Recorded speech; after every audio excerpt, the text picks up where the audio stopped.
मैंने 7 साल की उम्र में घर का पैसा खर्च करना शुरू कर दिया था। दूसरी क्लास में मैंने अपने पापा के 2 क्रेडिट कार्ड 3 दिन में पूरे खर्च कर दिए, हर एक में 100 मिलियन। मिडिल स्कूल में मैं और आगे बढ़ गया, कंपनी के ज्यादातर स्टॉक बेच दिए, लगभग 10 बिलियन रुपए निकाल लिए और 1 महीने के अंदर हर एक पैसा उड़ा दिया। इसने पूरे टीएन हाई में एक फाइनेंशियल भूकंप ला दिया और मेरे पापा का अपनी कंपनी से कंट्रोल लगभग चला गया। सिर्फ 10 साल में मैंने 100 बिलियन की कंपनी को पूरा खाली कर दिया। फिर आज मेरे पापा ने फोन करके बताया कि फैमिली बैंकरप्ट हो गई है और घर आकर खेती करने को कहा। हजारों मील दूर मुझे कोई परेशानी महसूस नहीं होती जिसमें मेरे पापा डूबे होंगे। बैंकरप्ट होने की खबर दुख या मायूसी नहीं लाती, बस एक लंबी धीमी राहत की सांस। मैंने पूंछ एक तरफ फेंक दिया और बाथरूम के फर्श पर लेट गया बिना किसी फिक्र के। तुम खराब सिस्टम, तुमने सब सुन लिया। मेरी फैमिली का दिवाला निकल गया है। जाओ अपने लिए कोई और होस्ट ढूंढो। जो पैसा मैंने तुम पर खर्च किया उसे कुत्ते का खाना समझ लो। ऐसा मत कहो होस्ट, सिस्टम लगभग पूरा बन गया है, तुम अब छोड़ नहीं सकते। एक मशीन जैसी आवाज चालाकी से भरी मेरे दिमाग में गूंज उठी। जैसे ही मैंने यह सुना मेरा खून खौल उठा। पूरा बन गया? मेरा मजाक उड़ा रहे हो? मैंने तुम पर 10 बिलियन से ज्यादा खर्च किए हैं। एक सुअर भी अब तक बच्चे दे देता। तुम बस मुझसे पैसा लूटते हो। मैं थक गया हूँ। इस सबसे शक्तिशाली मैन्युफैक्चरिंग सिस्टम के लिए मैं हर दिन पैसे के लिए भाग दौड़ करता रहा हूँ। मैंने तो हुआ का नंबर एक फजूल खर्च करने वाला का खिताब भी पा लिया। और किस लिए? सब सोचते हैं कि मैं ऐशो आराम की जिंदगी जी रहा हूँ, लेकिन सच तो सिर्फ ऊपर वाला जानता है। मैं बिना किसी शक के सबसे दुखी अमीर बच्चा हूँ, जबकि दूसरे अमीर बच्चे स्पोर्ट्स कार में घूमते हैं और खूबसूरत लोगों के साथ होते हैं। मैं छोटे मोटे काम करता हूँ सिर्फ खाना खरीदने के लिए, हर दिन बचे खुचे पर जीता हूँ। ये सब बस इतना पैसा जमा करने के लिए ताकि सिस्टम को खिला सकूं। 10 साल हो गए हैं और कोई तरक्की नहीं दिखी। मैं थक गया हूँ। मैं जा रहा हूँ। होस्ट, हम बहुत करीब हैं, बस 2.3 मिलियन और ये हो जाएगा। मुझ पर भरोसा करो। इस खराब सिस्टम ने मुझे इतनी बार ठगा है कि मैं गिन भी नहीं सकता। मेरे प्यारे होस्ट, ये सच में आखिरी ट्रांसफर है। जैसे ही तुम भेजोगे सिस्टम पूरा लोड हो जाएगा। मैंने अपना अकाउंट बैलेंस चेक किया। घर की फ्लाइट का पैसा अलग करने के बाद ठीक 2.3 मिलियन बचे हैं। ये खराब सिस्टम मुझे पूरा निचोड़ना चाहता है। बिल्कुल नहीं। अगर मैंने एक और पैसा भेजा तो मैं बेवकूफ हूँ केतु। अगर तुम मेरे सामने आयरन मैन सूट के ब्लूप्रिंट्स भी रख दो तो भी मैं एक पैसा ट्रांसफर नहीं करूंगा। मेरा फैसला पक्का है। मेरे मुंह से ये शब्द निकले ही थे कि मेरा चेहरा बदल गया, क्योंकि ठीक उसी वक्त मेरे दिमाग में एक पूरा आर्मर्ड सूट का डिजाइन दिखा। डिजाइन इतना खूबसूरत था कि सांस रुक गई। मेरा दिल तेजी से धड़कने लगा। मुझे लगा मैं खुद पर कंट्रोल खो रहा हूँ। कौन सा आदमी इसको मना कर सकता है? होस्ट, मैं तुमसे झूठ नहीं बोल रहा, लेकिन तुम्हारी अभी की स्किल से तुम ये नहीं कर सकते। ब्लूप्रिंट्स होने के बाद भी तुम इसे बना नहीं पाओगे, इसलिए तुम्हें मेरी जरूरत है। मुझ पर भरोसा करो। बस 2.3 मिलियन और सबसे शक्तिशाली मैन्युफैक्चरिंग सिस्टम तुम्हारा होगा। मैंने मुश्किल से घूंट भरा। मजबूत रहो, यह एक जाल है, मुझे रुकना होगा। ठीक है, ट्रांसफर कर दो। मैं मान गया। 1 सेकंड बाद बैंक की नोटिफिकेशन आई। मैं गिनना भूल गया हूँ कि कितनी बार मैं पूरा खाली हो चुका हूँ। मैंने खुद को झाड़ा, खड़ा हुआ और एक लंबी सांस ली। जो भी हो, इतनी बार ठगे जाने के बाद एक और क्या फर्क पड़ेगा। मैंने सफाई के औजार अभी रखे ही थे कि अचानक मेरे सर में भारीपन महसूस हुआ। फिर एक साफ आवाज मेरे दिमाग में गूंजी। इसके बाद मशीन जैसी कई घोषणाएं आईं। सबसे शक्तिशाली मैन्युफैक्चरिंग सिस्टम पूरा लोड हो गया। होस्ट के बेसिक स्टैट्स बढ़ा दिए गए। स्टार्टर गिफ्ट पैक दे दिया गया। शॉप अब खुल गई है। मैं जम सा गया। इस बार यह सच है, खराब सिस्टम ने सच में काम कर दिया। जैसे ही मेरे दिमाग में बात बैठी, सिस्टम का पर्सनल डैशबोर्ड दिखने लगा। होस्ट कोल, manufacturing level 1, prestige 0, wealth 20,000, appearance 88, math 61, physics 7, chemistry 7, biology 7, computing 7, language 100। मैंने अपने स्टैट्स को देखा और मुझे गुस्सा आ गया। बस यही? ये है तुम्हारा बड़ा अपग्रेड? सब कुछ बस मुश्किल से पास क्यों है? होस्ट, ये सिस्टम की बढ़ोतरी की आखिरी सीमा है। 7 का स्कोर तो धरती के ज्यादातर लोगों से पहले ही आगे है। सिर्फ मैथ में ही कम से कम 99% लोग तुमसे नीचे हैं। मैंने अपने हाथ बांध लिए। काफी नहीं है। मेरा अपीयरेंस स्कोर बहुत कम है। इसे बढ़ाओ या मुझे रिफंड चाहिए। एक लंबी और मुश्किल बातचीत के बाद मैंने सिस्टम को मना लिया कि वह मेरा अपीयरेंस स्कोर 92 तक बढ़ा दे। अब मैं सच में बाहर चमक सकता हूँ। और इसी बीच मुझे समझ आ गया कि सिस्टम असल में कैसे काम करता है। बेहतर चीजें बनाने के लिए मुझे पहले अपना मैन्युफैक्चरिंग लेवल बढ़ाना होगा। लेवल 1 पर आर्मर्ड बैटल सूट जैसी कोई चीज बनाने का कोई मौका नहीं है। मुझे अपने बेसिक साइंस स्टैट्स भी बढ़ाने होंगे, क्योंकि बड़ी खोजें मुझे खुद बनानी होंगी, मुफ्त में नहीं मिलेंगी। लेवल अप करने के 2 मुख्य तरीके हैं, प्रेस्टीज पॉइंट्स और वेल्थ पॉइंट्स। नाम और पैसा, सीधी बात। शॉप में ब्लूप्रिंट्स और क्राफ्टिंग टूल्स को अनलॉक करने के लिए भी इनमें से किसी एक की जरूरत होती है। मैंने एक लंबी गहरी सांस ली, क्योंकि आखिर वह पल आ गया है जिसका मैं इंतजार कर रहा था। स्टार्टर गिफ्ट पैक खोलना। 10 साल तक इस सिस्टम को खिलाया है। यकीनन स्टार्टर गिफ्ट पैक निराश नहीं करेगा। एक मैथ सॉल्वर कार्ड, डिफिकल्टी 7, एक मिनी ग्राफीन बैटरी का ब्लूप्रिंट। सच में बस यही? कम से कम एक कोल्ड फ्यूजन बैटरी तो दे देते। इस बार मोल भाव काम नहीं आया। मैंने न चाहते हुए भी उस मामूली स्टार्टर गिफ्ट पैक को मान लिया। घर जाने से पहले मैं स्कूल की लैब में रुका। मैंने मिनी ग्राफीन बैटरी का एक काम करने वाला सैंपल बनाया। एक बार जब मैं घर पहुंच जाऊंगा तो मेरे पास अब अमीर बच्चे होने की सुविधा नहीं होगी। ऐसी चीज बनाने के लिए साधन शायद मुझे नहीं मिलेंगे। ग्रैंडर एकेडमी दुनिया का सबसे अच्छा स्कूल शायद ना हो, लेकिन उनका सामान बहुत अच्छा है, उस महंगी फीस के हर पैसे के लायक। स्कूल मुझे जाते देखकर बहुत खुश है। अमीर बच्चों से भरे स्कूल में फीस तो बस शुरुआत होती है। हमेशा इनकम का दूसरा दौर होता है जिसे निचोड़ा जा सके। लेकिन मेरे साथ ऐसा नहीं था। स्कूल मुझसे एक पैसा भी नहीं निकाल पाया। उल्टा वह मुझे अच्छी सैलरी देते रहे हैं। वह बच्चा हर दिन बाथरूम साफ करने में मेहनत करता था। अच्छा, वह गरीब वाला आखिर चला गया, लेकिन अब बाथरूम कौन साफ करेगा? प्रिंसिपल ने आह भरी, आधा राहत में और आधा परेशानी में। प्रिंसिपल, कोल कहाँ है? एक बूढ़ा आदमी घबराहट में ऑफिस में घुसा। चला गया, अब तक एयरपोर्ट पर होगा। तुम बेवकूफ, तुमने अभी एक जनरेशन के जीनियस को जाने दिया, एक ऐसा आदमी जो ग्रैंडर एकेडमी को मशहूर बना सकता था। प्रिंसिपल पूरी तरह से हैरान होकर देखता रहा। एक 17 साल का लड़का ऐसा एक्सपेरिमेंट डिजाइन कर रहा है। हे भगवान, यह लड़का दुनिया बदलने के लिए बना है। बूढ़ा आदमी पछतावे से भरा हुआ था। प्रिंसिपल को जरा भी नहीं पता था कि क्या हो रहा है। प्लेन में बैठे हुए मैंने अपना पैनल चेक किया। मेरे प्रेस्टीज पॉइंट्स 340 हो गए थे। तब मुझे याद आया, मैं ऑपरेशन लॉग मिटाना भूल गया था जब मैंने बैटरी सैंपल बनाया था। किसी ने उसे ढूंढ लिया होगा, मुझे फिक्र नहीं है। सिर्फ लॉग से आखिरी प्रोडक्ट को रिवर्स इंजीनियर करना काफी नहीं है। उसके ऊपर से बैटरी को असल में इस्तेमाल करने के लिए एक खास कंडक्टिव इंटरफेस चाहिए। मेरी बैटरी सबसे अलग रहेगी। क्योंकि मुझे अभी प्रेस्टीज पॉइंट्स की कोई जरूरत नहीं थी, मैंने उन सबको अपने मैन्युफैक्चरिंग लेवल को बढ़ाने में लगा दिया। खराब सिस्टम ने मुझे चेताया था कि जब तक मैं मैन्युफैक्चरिंग लेवल 2 पर नहीं पहुंचता, मेरे बेसिक साइंस स्टैट्स में से कोई भी लैंग्वेज के अलावा 7 से आगे नहीं बढ़ सकता। मैथ में वह एक एक्स्ट्रा पॉइंट 10 साल तक सिस्टम को खिलाने का मेरा इनाम है। कितना बड़ा धोखा है। फिर भी एक्सपीरियंस बार को 3001 तक बढ़ते देखकर थोड़ी खुशी तो मिली। लेवल 2 ज्यादा दूर नहीं होना चाहिए।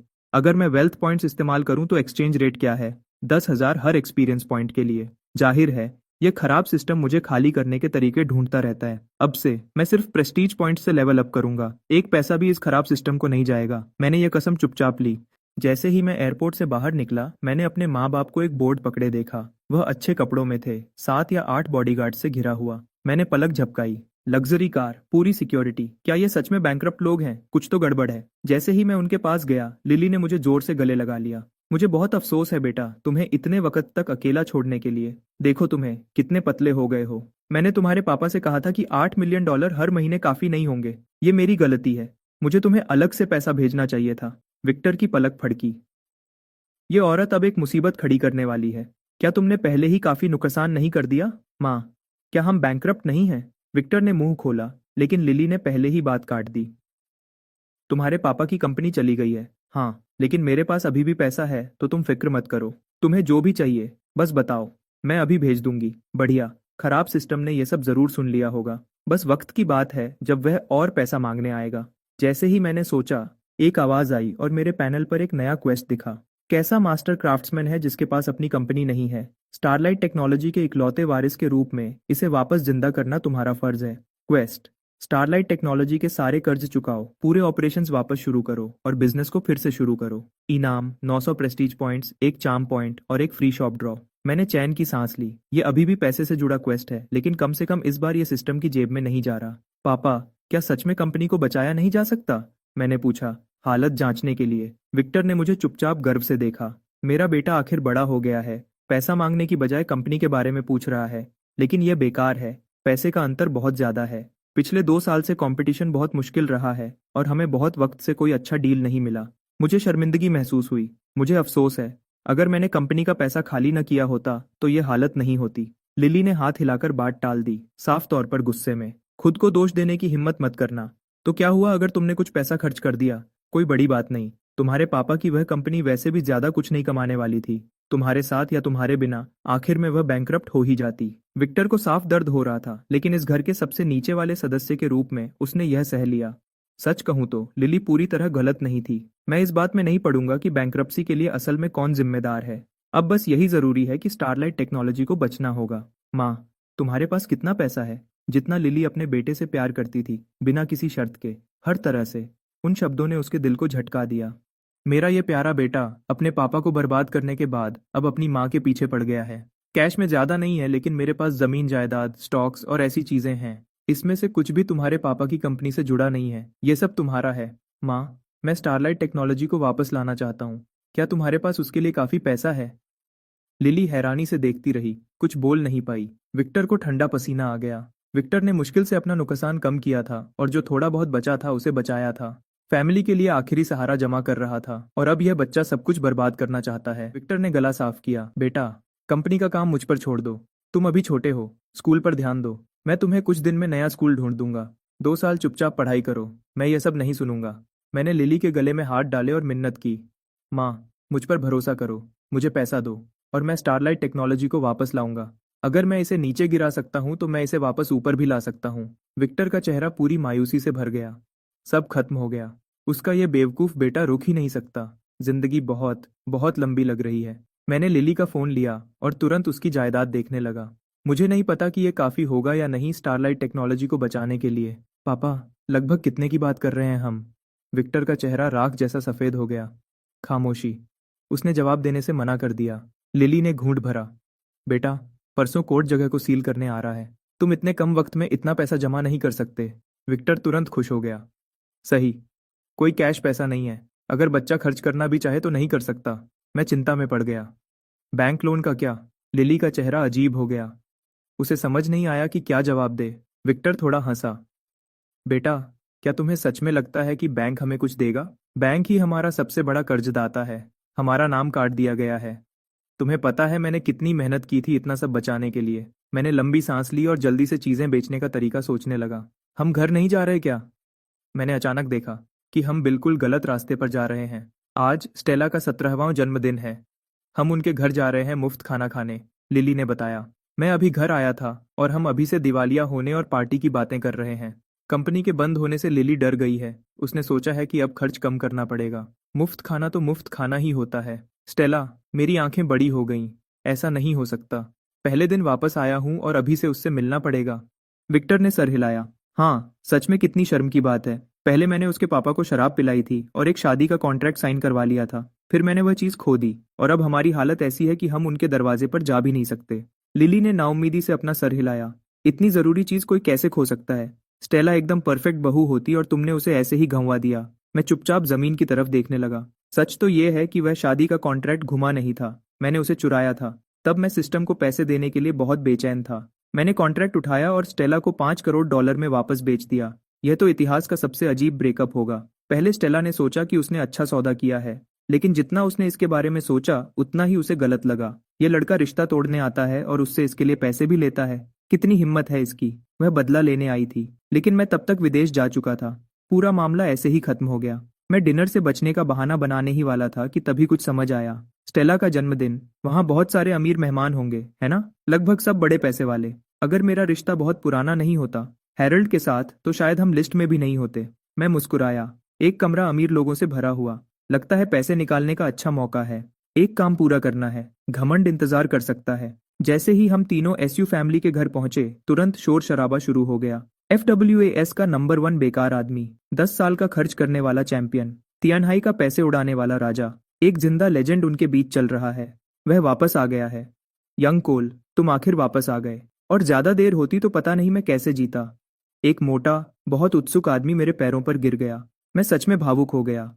यह रिको है। जब मेरे पास खाने को कुछ नहीं था तब वही हमेशा मेरा ख्याल रखता था। तुम्हें कोई अंदाजा नहीं है। तुम्हारे बिना मेरे पापा ने मुझे पहले से भी ज्यादा परेशान किया है। पहले हफ्ते में 1 बार होता था, अब दिन में 3 बार होता है। यार, जिंदगी मुश्किल रही है। मुझे छोड़ दो। मैं अब बेकार आदमी नहीं रहूंगा। आज से मैं फैमिली को वापस शान दिलाऊंगा। रिको की छोटी आंखें बड़ी हो गईं। और खर्च नहीं? मैंने समझाने की कोशिश नहीं की। मैं पहले ही आगे बढ़ रहा था, क्योंकि एक लड़की चांदनी जैसी सफेद ड्रेस में सीधे मेरी तरफ गुस्से में आ रही थी। हर कदम में गुस्सा था। मैं उसकी तरफ मुड़ा और हार मानकर मुस्कुराया। स्टेला, बहुत दिन हो गए मिले हुए। तुम हर बार और खूबसूरत लगती हो। स्टेला ने गुस्से में सांस छोड़ी। सोचा नहीं था कि तुम सच में वापस आओगे। मैंने सोचा था तुम हमेशा के लिए विदेश में ही रहोगे। मैं कैसे कर सकता था? तुम तो हर वक्त मेरे बारे में सोच रही थी। तुम्हें और इंतजार करवाना गलत होता। मैंने सबसे पहली फ्लाइट पकड़ी, काम के लिए। मैं कुछ भी कहूंगा। जन्मदिन मुबारक हो स्टेला। मैंने अपनी जेब से एक चांदी का हेयर क्लिप निकाला। यह मेरी छोटी बहन के लिए था, लेकिन अब इससे ही काम चलाना पड़ेगा। स्टेला मुझ पर गुस्सा करने के लिए आई थी, लेकिन इस बात ने उसे पूरी तरह से हैरान कर दिया। उसने लाल चेहरे के साथ उसे ले लिया और अंदर भाग गई। उसे जाते हुए देखकर मैं सोचने लगा, पिछले 2 सालों में वह सच में बदल गई है।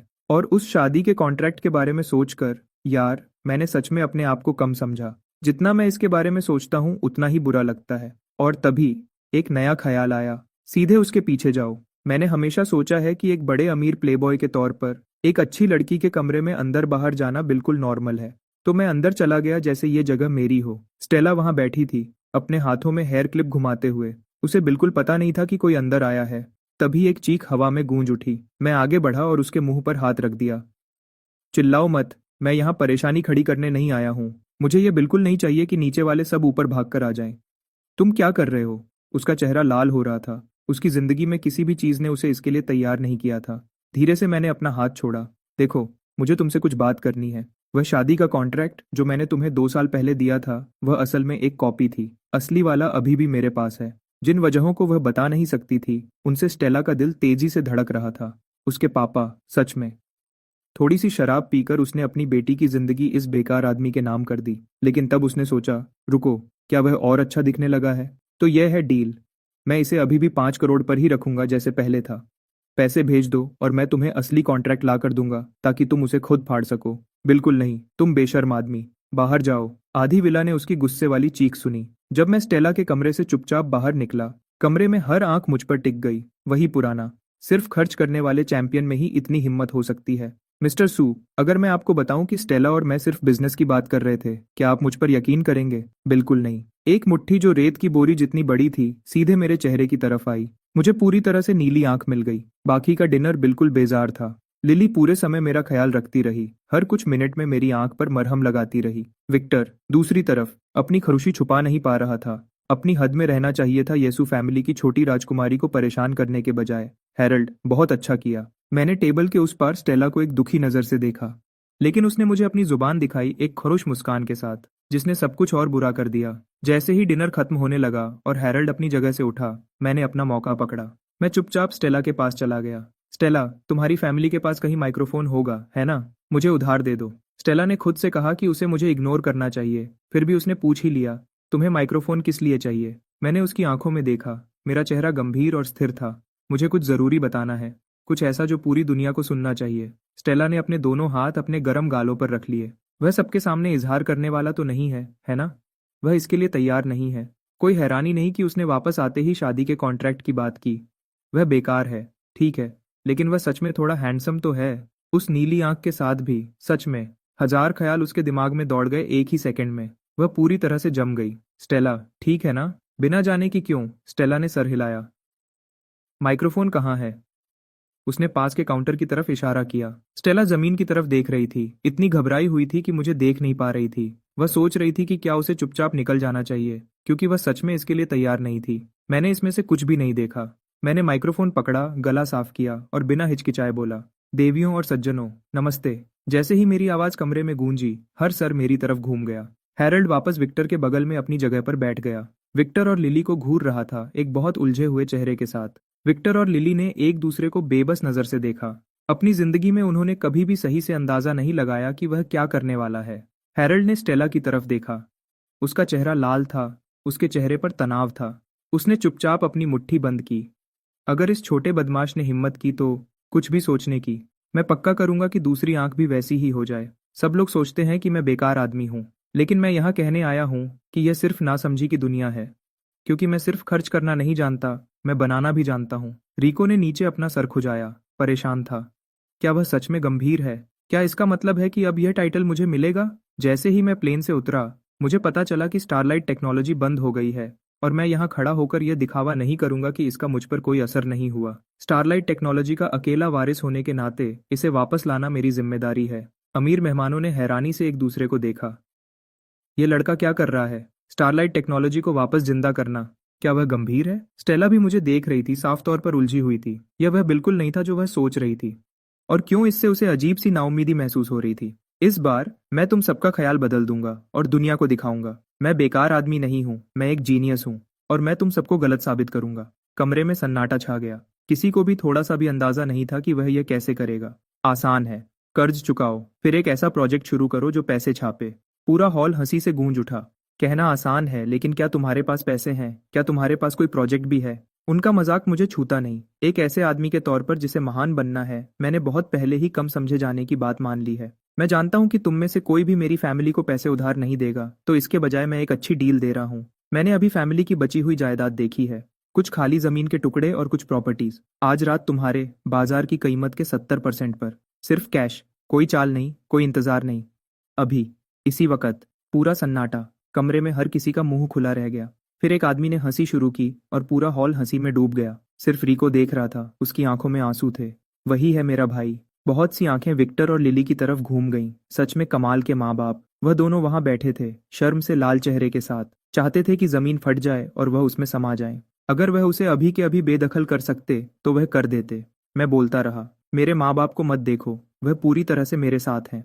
अगर आपको दिलचस्पी है तो अभी काम करो। ये ऑफर मेरे नीचे उतरते ही खत्म हो जाएगा। जमीन की कीमत हमेशा रहती है, प्रॉपर्टी की मांग हमेशा होती है। किस बात का इंतजार कर रहे हो? मैंने उनकी आंखों में लालच चमकते हुए देखा, जो साफ था और छुपाया नहीं जा सकता था।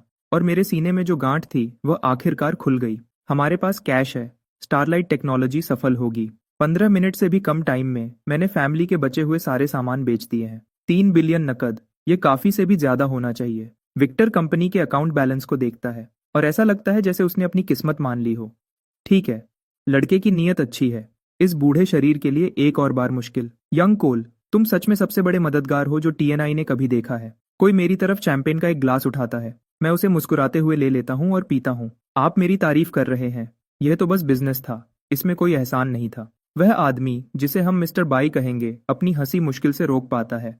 हाँ हाँ, फैमिली और देश के लिए लड़ना, एक सच्चा महान आदमी। मैं मुस्कुराए बिना नहीं रह पाता। पहली बार किसी ने मुझे महान आदमी कहा है। मुझे इसकी आदत पड़ सकती है। मैं भीड़ की तरफ मुड़ता हूँ, क्योंकि हमने अभी अभी साथ में बिजनेस किया है। तो मैं आपको एक आखिरी अच्छी सलाह देता हूँ। जो कोई भी स्टारलाइट टेक्नोलॉजी के स्टॉक खरीदना चाहता है, अभी सही वक्त है, क्योंकि जब हम वापस आएंगे तब कुछ नहीं बचेगा। कई मेहमान पेट पकड़कर हंसते हैं जब वह हेरल्ड को अलविदा कहते हैं। वह और बर्दाश्त नहीं कर सकते। एक और मिनट और वह हंस हंस कर मर जाएंगे। जैसे ही भीड़ कम होने लगती है और हम घर जाने की तैयारी करते हैं, स्टेला मुझे अलग अपने कमरे में ले जाती है। ऐसा नहीं है कि यह पहली बार है। क्या तुम्हारी फैमिली को सच में इतने पैसों की कमी है? हाँ, लगभग। तुम जानती हो कैसा है। स्टारलाइट टेक्नोलॉजीज खतरे में है। मुझे कुछ करना पड़ा, लेकिन मेरे डैड कहते हैं यह सिर्फ पैसों की प्रॉब्लम नहीं है। क्या तुम जो कर रहे हो उससे सच में मदद मिलेगी? मुझ पर भरोसा करो, मैं स्टारलाइट टेक्नोलॉजी को पूरी इंसानियत के लिए एक रोशनी बनाऊंगा। स्टेला थोड़ी देर सोचने के बाद बहुत प्यारा सा आई रोल करती है। वह अपने बेड के पास वाली ड्रॉर में हाथ डालती है और एक ब्लैक कार्ड निकालती है। यह वह है जो मैंने पिछले 2 सालों में बचाया है। 7 मिलियन से थोड़ा कम होगा। पासवर्ड मेरी बर्थडे है। ले लो। मेरी आंखें चमक उठती हैं।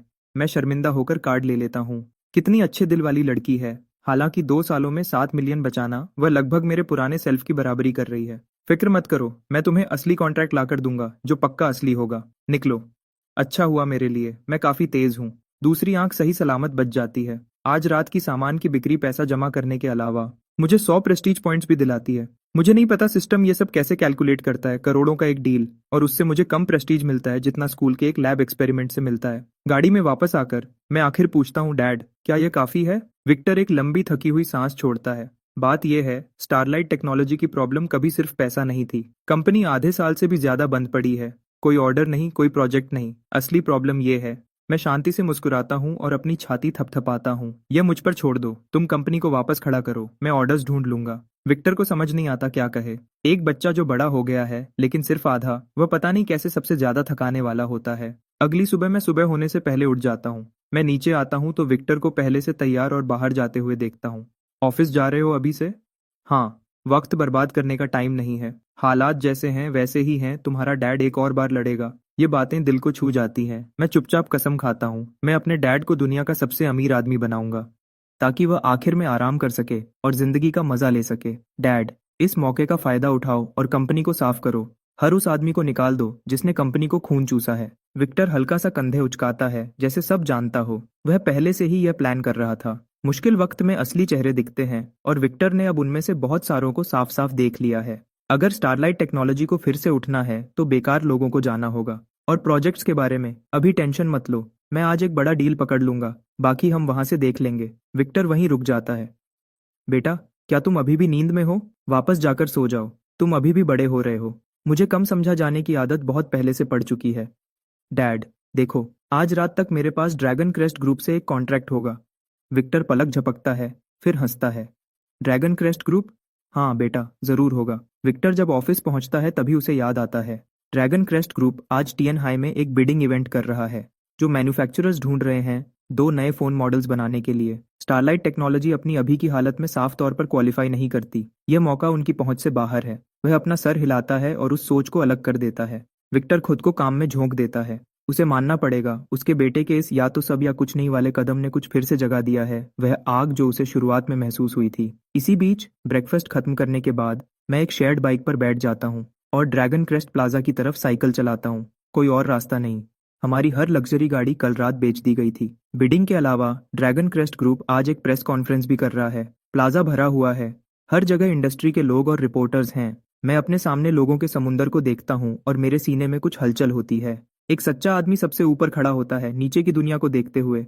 मैं अपनी बात कह ही रहा होता हूँ तभी एक जानी पहचानी स्पोर्ट्स कार पास से गुजरती है। यंग कोल, तुम यहाँ क्या कर रहे हो? ये रिको है। वही गाड़ी चला रहा है जो उसने आज सुबह हमारे गराज से ली थी। एक अच्छी बात यह थी कि रिको ने मार्केट प्राइस से ज्यादा पैसे दिए। ये कुछ तो है। मेरा यहाँ कुछ काम है। तुम्हारा क्या? मेरी फैमिली बिडिंग के लिए यहाँ है। मेरे डैड ने जोर दिया कि मैं आकर देखूं काम कैसे होता है। मेरी आंखें चमक उठती हैं। तो तुम्हारे पास ड्रैगन क्रेस्ट ग्रुप से इनविटेशन है? मैं बस सोच रहा था कि मैं अंदर कैसे जाऊंगा और तुम यहाँ हो। हाँ, डैड ने मुझे एक दिया। कहा कि अच्छा होगा देखना कि ड्रैगन क्रेस्ट किस पर काम कर रहा है। बढ़िया। मुझे भी अपने साथ अंदर ले चलो। मैं उस गाड़ी में बैठ जाता हूँ जो कभी मेरी थी, जैसे यह दुनिया की सबसे आम बात हो। रिको घबरा जाता है। तुम अंदर क्यों जा रहे हो? ड्रैगन क्रेस्ट से कुछ बात करनी है। तुम्हारे पास इनविटेशन नहीं है? भूल गया। बाहर की भीड़ के मुकाबले बिल्डिंग काफी शांत है। ज्यादा कंपनीज बिडिंग के लिए क्वालिफाई नहीं करती क्योंकि ज्यादातर लोग तियानहाई से हैं। हर कोई दो बार देखता है जब वह मुझे देखते हैं। ये बेकार आदमी यहाँ क्या कर रहा है? यंग कोल, क्या स्टारलाइट टेक्नोलॉजी यहाँ बिडिंग के लिए है? सब जानते हैं कि यह नामुमकिन है, लेकिन फिर भी कोई पूछता है। मैं अपना सर हिलाता हूँ। नहीं, मैं यहाँ ड्रैगन क्रेस्ट के साथ पार्टनरशिप की बात करने आया हूँ। और ये लो, मैं जहाँ भी जाता हूँ मजाक खुद ही बन जाते हैं। कैसी पार्टनरशिप? यंग कोल, साथ में एक नया फोन बना रहे हो? वीरा अंदर आती है, बिगड़े हुए माहौल को देखती है और हल्की सी नाक सिकोड़ती है। ये टीएनआई कंपनीज बिल्कुल अच्छी नहीं है। मैंने आपके सारे प्रपोजल्स देख लिए हैं। हमारे सीईओ को हेडक्वार्टर्स वापस जाना पड़ा है क्योंकि मुझे अभी प्रेस कॉन्फ्रेंस होस्ट करनी है। हर कंपनी के पास 3 मिनट हैं अपनी बात रखने के लिए। वक्त बर्बाद नहीं करते। वेरा बहुत तेज काम करती है। वह बैठते ही सीधे काम पर आ जाती है। जैसे ही मैं वेरा को देखता हूँ मुझे थोड़ी राहत मिलती है। कोई जिसे मैं सच में जानता हूँ। आज मेरा लकी डे होना चाहिए। वेरा भी मुझे देख लेती है। वह मेरी मौजूदगी से साफ तौर पर हैरान है लेकिन कुछ नहीं कहती। वह अभी मुझसे बात करने के लिए बहुत बिजी है। आधे घंटे बाद वेरा अपनी नोटबुक बंद करती है। हम आपको अपने फैसले के बारे में बता देंगे। जो लोग ड्रैगन क्रेस्ट प्रेस कॉन्फ्रेंस में इंटरेस्टेड हैं वह बाहर आ सकते हैं। हमने सबके लिए सीट्स रिजर्व की हैं। मैं खड़ा हो जाता हूँ। वेरा, रुको, मुझे तुमसे बात करनी है। मिस्टर कोल, कृपया मुझे डायरेक्टर यूए बुलाओ। जो भी है वह इंतजार कर सकता है। नहीं कर सकता। ये जरूरी है वेरा। मेरे पास तुम्हें दिखाने के लिए कुछ कमाल का है। कमरा शांत हो जाता है। सबके मन में एक ही बात आती है। आम बात है। वह अब तक इसके आदी हो चुके हैं। ऑफिस में वापस आकर वेरा मुझे थोड़ी गुस्से में घूरती है। ठीक है, तुम सच में क्या चाहते हो? स्टारलाइट टेक्नोलॉजी ड्रैगन क्रेस्ट के साथ पार्टनरशिप करना चाहती है। वीरा अपना सर हिलाती है। मैंने तुम्हारे डैड से 2 हफ्ते पहले बात की थी। उनके लिए बैंक्रप्सी ही सबसे अच्छा नतीजा था। मैं ड्रैगन क्रेस्ट के फायदे से समझौता नहीं करूंगी सिर्फ तुम पर एहसान करने के लिए। वीरा, क्या तुम जानती हो ग्राफीन क्या है? मैंने इसके बारे में सुना है। यह एक गर्म रिसर्च टॉपिक रहा है, लेकिन ये नए मटेरियल्स ज्यादातर बस शोर हैं। मैंने एक बनाया है। 2 मिनट में चार्ज, 5 घंटे की कॉल टाइम, लिथियम बैटरी से 3 गुना ज्यादा एनर्जी स्टोर करता है। वीरा अपनी आईब्राउ उठाती है। कोल, मुझे नहीं पता था तुमने खर्च करने के अलावा शेखी मारना भी सीख लिया है। मुझे तुम्हें सैंपल दिखाने दो। क्या इस बिल्डिंग में कोई लैब है? मेरे चेहरे पर कुछ देखकर वह रुक जाती है। वह अपना फोन उठाती है। प्रोफेसर वांग, क्या आप बिल्डिंग में हैं? लैब में जाओ और मेरा इंतजार करो। वीरा मुझे ऐसी नजर से देखती है जिसका मतलब है काम की बात। तुम जानते हो ना क्या होगा अगर तुम मेरा वक्त बर्बाद कर रहे हो? 1 घंटे बाद मैं बिल्डिंग से बाहर निकलता हूँ, ड्रैगन क्रेस्ट ग्रुप के शुरुआती पार्टनरशिप अग्रीमेंट को हाथ में लिए हुए और खुशी से चलते हुए। रिको देखता है। यंग कोल, ड्रैगन क्रेस्ट सच में तुम्हारे साथ काम करने को मान गया? बिल्कुल, वह तो लगभग भीख मांग रहे थे। रिको को यकीन नहीं होता। उसने हमेशा सोचा था उसके सबसे अच्छे दोस्त का लापरवाह खर्च ऊपर कुछ गहरी प्रॉब्लम की वजह से था। अब लगता है हालात और खराब हो गई है। अरे, तुम्हारे चेहरे पर वह निशान क्या है? मेरा चेहरा लाल हो जाता है। ये वेरा की वजह से है। बिल्कुल अनप्रोफेशनल। जैसे ही टेस्ट कामयाब हुआ उसने मुझे पकड़ा और मेरे गाल पर किस किया। बिल्कुल हद हो गई। कुछ नहीं है। वेरा ने अभी गलती से मुझे किस कर दिया था। यंग कोल, क्या मैं तुम्हें हॉस्पिटल ले चलूं?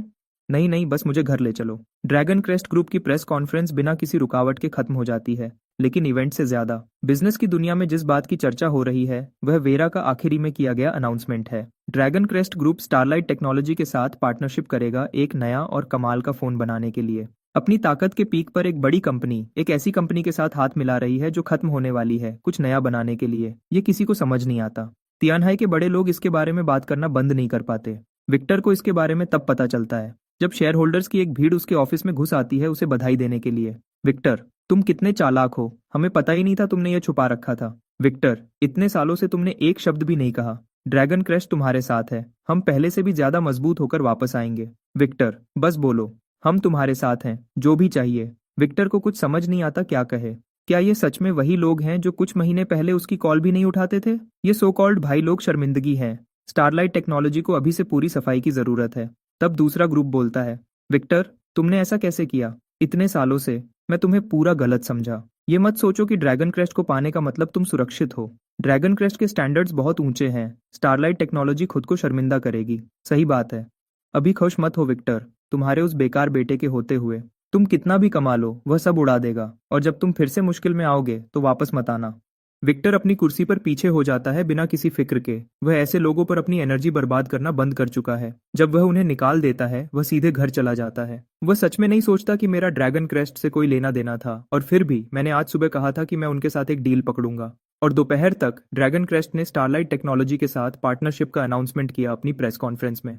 वह जैसे भी देखे कुछ तो गड़बड़ है। जब विक्टर घर पहुंचता है मैं वहां लैपटॉप के साथ बैठा होता हूँ, आंखें चमकती हुई, पूरी तरह से उसमें डूबा हुआ। किसी को नहीं पता मैं क्या कर रहा हूँ। असल में मैं अपनी काबिलियत की हद देख रहा हूँ। सिस्टम कहता है 7 का बेस स्कोर मुझे पहले ही जीनियस में जीनियस बना देता है, लेकिन ये तो बस सिस्टम की बात है। मुझे खुद देखना है।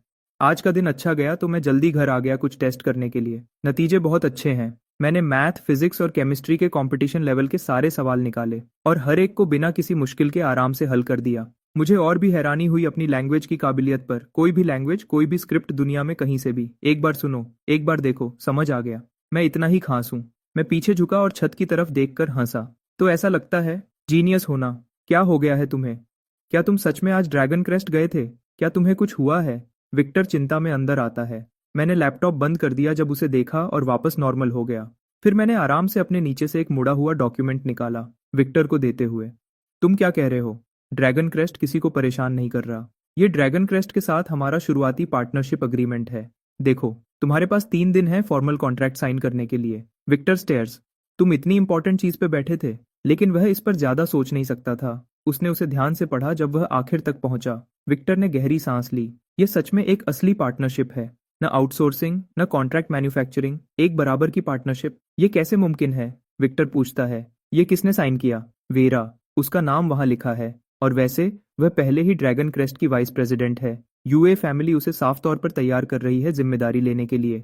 विक्टर को अभी भी समझ नहीं आ रहा। वेरा, तेज, हिसाब लगाने वाली, वह औरत जो उसे भी नर्वस कर देती है, ने अपनी मर्जी से यह साइन किया। बेटा, वेरा ने तुम पर कोई दबाव तो नहीं डाला ना? मैंने उसे देखा और लैपटॉप उसे पकड़ा दिया। तुम क्या सोच रहे हो? मैं वैसा इंसान नहीं हूँ। ये है जो मैंने बदले में दिया। स्टारलाइट टेक्नोलॉजी ड्रैगन क्रेस्ट के साथ टेक्नोलॉजी शेयर करेगी। बदले में हम उनका अगला फ्लैगशिप फोन मिलकर बनाएंगे और स्टारलाइट का नाम वापस ऊपर लाएंगे। विक्टर चुप हो जाता है। वह ग्राफीन बैटरी के रिसर्च नोट्स में पूरा डूबा हुआ है। आधा घंटा बीत जाता है जब तक वह ऊपर देखता है, और जब वह देखता है तो शांत नहीं हो पाता। रिसर्च नोट्स ने उतना ही असर किया जितना ड्रैगन क्रेस्ट अग्रीमेंट ने। अब उसे समझ आया वेरा ने क्यों साइन किया। अगर वह उसकी जगह होता तो वह कुछ भी मान जाता। वह मेरे कमरे में दौड़कर आता है, खुद को मुश्किल से रोक पा रहा है। बेटा, यह तुम्हें कहाँ से मिला? कृपया बताओ कि तुमने वेस्टलैंड नेशनल लैब को लूटा नहीं है। मुझे तुरंत बुरा लगता है। डैड, मैंने कभी आपकी पैसे कमाने की काबिलियत पर शक नहीं किया। आप मेरे जीनियस होने पर कैसे शक कर सकते हो? मैंने ये खुद रिसर्च किया है। यह बिना किसी शक के सबसे अजीब बात है जो विक्टर ने आज पूरे दिन में सुनी है। उसे नहीं पता यह कैसे हुआ, लेकिन वह फिर भी कमरे में खुशी से घूम रहा है। आखिर में विक्टर खुद को संभालता है, तब उसे याद आता है। बेटा, क्या हमने खुद को बहुत कम में बेच दिया? इतनी कीमती चीज तुमने इसे फ्री में शेयर करने के लिए क्यों हाँ की? मैंने अपने कंधे सीधे किए क्योंकि मैं इस देश पर भरोसा करता हूँ। डैड, शांत हो जाओ। ये तो बस एक शुरुआत है। 2 साल के अंदर कोई और बेहतर चीज इसकी जगह ले लेगी और हमने कुछ भी नहीं खोया होगा। ज्यादा इंपॉर्टेंट बात यह है कि ये ड्रैगन क्रेस्ट को दिखाता है कि हम सीरियस हैं, वह हमें असली पार्टनर की तरह ट्रीट करेंगे और स्टारलाइट टेक्नोलॉजी इससे और तेजी से आगे बढ़ेगी। कुछ बेहतर? विक्टर खाली नजरों से देखता है। यह उसकी सोच से भी परे है। स्टारलाइट टेक्नोलॉजी सिर्फ फोन्स तक नहीं रुकेगी। Quantum computers, aerospace craft, Interstellar warships, planetary engines, हम ये सब बना रहे हैं। मैंने पूरा विजन बताया। विक्टर थोड़ा हैरान लगता है। मेरे बेटे, तुम सच में बड़े हो गए हो। मैं तो सब सिंपल रखने वाला था। तुम्हारे लिए बजट में एक अच्छा स्कूल ढूंढने वाला था। लेकिन तुम्हारी ऐसी एम्बिशंस के साथ मैं तुम्हें सबसे अच्छी यूनिवर्सिटी में एडमिशन दिलवाऊंगा, चाहे कितने भी पैसे लगें। पैसे देकर अंदर जाना। मैं हंसा। क्या एक जनरेशन में एक बार आने वाले जीनियस को सच में स्कूल में एडमिशन खरीदना पड़ेगा? तभी मेरे दिमाग में एक आवाज आई, सिस्टम से एक नया क्वेस्ट। मुझे याद आया कि होस्ट अभी तक 18 साल का नहीं हुआ है। यूनिवर्सिटी जाओ, दुनिया को दिखाओ तुम क्या हो। अपनी जनरेशन के हर जीनियस को हराओ, जैसे तुमसे पहले के महान लोगों ने किया था। रिक्वेस्ट, नॉर्थ स्टार एकेडमी का एंट्रेंस एग्जाम हर सब्जेक्ट में परफेक्ट स्कोर के साथ पास करो। इनाम 10,000 प्रेस्टीज पॉइंट्स, एक चार्म पॉइंट, एक फ्रेशमैन गिफ्ट पैक और 2 शॉप वाउचर्स, हर एक 5 मिलियन का, सिर्फ वेल्थ पॉइंट की खरीदारी पर वैलिड। जब मैं क्वेस्ट पढ़ रहा था, विक्टर अपने स्कूल्स की लिस्ट देख रहा था। तियानहाई फाइनेंस यूनिवर्सिटी घर के पास है लेकिन महंगी है। ओल्ड सॉन्ग को अपने बच्चे को एडमिशन दिलाने के लिए पूरी बिल्डिंग डोनेट करनी पड़ी थी। कैपिटल यूनिवर्सिटी थोड़ी दूर है लेकिन उसकी फीस ठीक है। शीजिंग यूनिवर्सिटी भी अच्छी है। उसके कुछ दोस्तों के बच्चों ने पैसे देकर एडमिशन लिया था। मैंने विक्टर की बातों को बीच में काटा। मैं नॉर्थ स्टार एकेडमी जाना चाहता हूँ। क्या? विक्टर हैरान हो जाता है। आज तो एक के बाद एक झटके लग रहे हैं। नॉर्थ स्टार एकेडमी हुआ की टॉप यूनिवर्सिटी है, जो दुनिया की टॉप 20 में आती है। जो भी इसके दरवाजे से अंदर जाता है वह सबसे अच्छा होता है। अंदर जाना लगभग नामुमकिन है। नॉर्थ स्टार एकेडमी हुआ के नेशनल एंट्रेंस एग्जाम में हिस्सा नहीं लेती। हर साल वह अपने सवाल बनाते हैं और अपना सिलेक्शन प्रोसेस करते हैं। एग्जाम में बैठने के लिए भी कैंडिडेट्स को पहले एक ऑफिशियल इनविटेशन मिलना चाहिए। सिर्फ यही चीज 99% एप्लीकेंट्स को बाहर कर देती है। 10,000 लोगों में से जो एग्जाम तक पहुंचते हैं, सिर्फ 500 को एडमिशन मिलता है। उनमें से हर एक सबसे ऊपर का होता है, जीनियसेस में भी जीनियस। तो जब विक्टर सुनता है कि उसका बेटा नॉर्थ स्टार एग्जाम देना चाहता है, उसके चेहरे के हाव भाव सब कुछ कह देते हैं। पहले वह उसे तुरंत मना कर देता, लेकिन अब बातें अलग हैं। बच्चे ने एक मिनी ग्राफीन बैटरी बनाई है। वह साफ तौर पर गिफ्टेड है। शायद उसे ट्राई करने देना चाहिए। अगर वह नहीं भी कर पाता तो यह एक्सपीरियंस उसके लिए अच्छा होगा। एक ही दिक्कत है, इनविटेशन मिलना। एग्जाम के रास्ते के अलावा नॉर्थ स्टार के पास टैलेंट रिक्रूटमेंट का भी एक रास्ता है, लेकिन एप्लीकेशन का टाइम तो पहले ही बंद हो चुका है और पेपर पर लड़के के पास कौन सा रिकॉग्नाइज टैलेंट है। क्या उसे ग्राफीन बैटरी के साथ नॉर्थ स्टार के प्रोफेसर से बात करनी चाहिए? लेकिन क्या इससे ड्रैगन क्रेस्ट का डील खराब नहीं होगा? विक्टर सच में फंस गया है। क्या प्रोडक्ट लॉन्च होने तक वेट करे और फिर एकेडमी से बात करे? क्या तब तक वह नोटिस भी करेंगे? मैं समझ सकता हूँ उसके दिमाग में क्या चल रहा है। डैड, मुझे लगता है आप ज्यादा सोच रहे हो। मैं नॉर्थ स्टार में अपनी जगह बनाऊंगा एग्जाम के जरिए, सही तरीके से। विक्टर की आंखें बड़ी हो जाती हैं। बेटा, तुम्हें पता है वह एग्जाम कितना मुश्किल होता है। हर सब्जेक्ट में टॉप लेवल का होना पड़ता है। मैं जानता हूँ तुम केमिस्ट्री और मटेरियल साइंस में अच्छे हो, लेकिन बाकी सबका क्या? आप सच में अपने बेटे के जीनियस होने पर शक कर रहे हो? एक एग्जाम का नाम बताओ जिसमें मैंने आपको कभी डिसअपॉइंट किया हो। विक्टर धीरे से सर हिलाता है। प्रॉब्लम यह है कि इस बेकार लड़के ने अपनी पूरी जिंदगी में मुश्किल से एक भी एग्जाम दिया है। हर बार जब एग्जाम का सीजन आता था, लड़का छुट्टी पर होता था और नॉर्थ स्टार के इनविटेशंस तो लगभग सब भेजे जा चुके हैं। उसे कहाँ से मिलेगा एक? मैं मुस्कुराया। डैड, आप भूल गए मैं कौन हूँ। मैं एक ओवरसीज स्टूडेंट हूँ। डोमेस्टिक इनविटेशंस तो खत्म हो गए हैं, लेकिन ओवरसीज कोटा अभी भी खुला होना चाहिए। ग्रैंडर एकेडमी वेस्टलैंड के टॉप हाई स्कूल्स में से एक है और मैं वहाँ एक मॉडल स्टूडेंट था। यकीनन इससे मुझे एक इनविटेशन मिल जाएगा। विक्टर थोड़ा झिझकता है। ये लड़का, पैसे खर्च करने के तरीके कभी खत्म नहीं होते। क्या तुम इस बारे में श्योर हो? 100%। विक्टर सर हिलाता है। ठीक है, अच्छे से तैयारी करो, शांत रहो और खुद पर ज्यादा दबाव मत डालो। अगर तुम नहीं भी कर पाते तो ठीक है, तुम्हारा डैड डिसअपॉइंटमेंट का आदी है। मैंने अपना सर हिलाया। अपने जीनियस होने को साबित करने का रास्ता लंबा और मुश्किल होता है। बात होने के बाद विक्टर बाकी सब संभालने चला जाता है। ड्रैगन क्रेस्ट के साथ पार्टनरशिप डिटेल्स पर कोऑर्डिनेशन करता है। लैब्स को सिंक करना, अंदर से सफाई करना और कंपनी की प्रायोरिटीज को ठीक करना। वह कुछ टाइम के लिए काम में डूबा रहेगा। मेरे लिए कहानी अलग है। मैंने नॉर्थ स्टार के कुछ पिछले एग्जाम पेपर्स देखे और तुरंत आराम महसूस किया। यह सवाल देश के सबसे अच्छे दिमाग वालों को छानने के लिए होते हैं। आगे के समय में मैं बिजी रहा। मैंने हैकिंग की दुनिया में लगभग रातों रात अपना नाम बना लिया, लेकिन क्योंकि मैं अपना असली नाम यूज नहीं कर रहा तो इससे कोई प्रेस्टीज पॉइंट्स नहीं मिलते। वैसे भी मैं ये प्रेस्टीज के लिए नहीं कर रहा, मुझे कैश चाहिए। मैंने सिस्टम अपग्रेड्स के लिए सिर्फ प्रेस्टीज पॉइंट्स यूज करने का फैसला किया है, लेकिन एक आदमी को खर्च करने के लिए पैसे तो चाहिए। मेरे पास पैसे नहीं है। मैंने हुआ कि 2 सबसे बड़ी टेक कंपनीज को हैक किया और इस दौरान उनकी कई पुरानी कमजोरियों को ठीक किया। Total commission $20 million.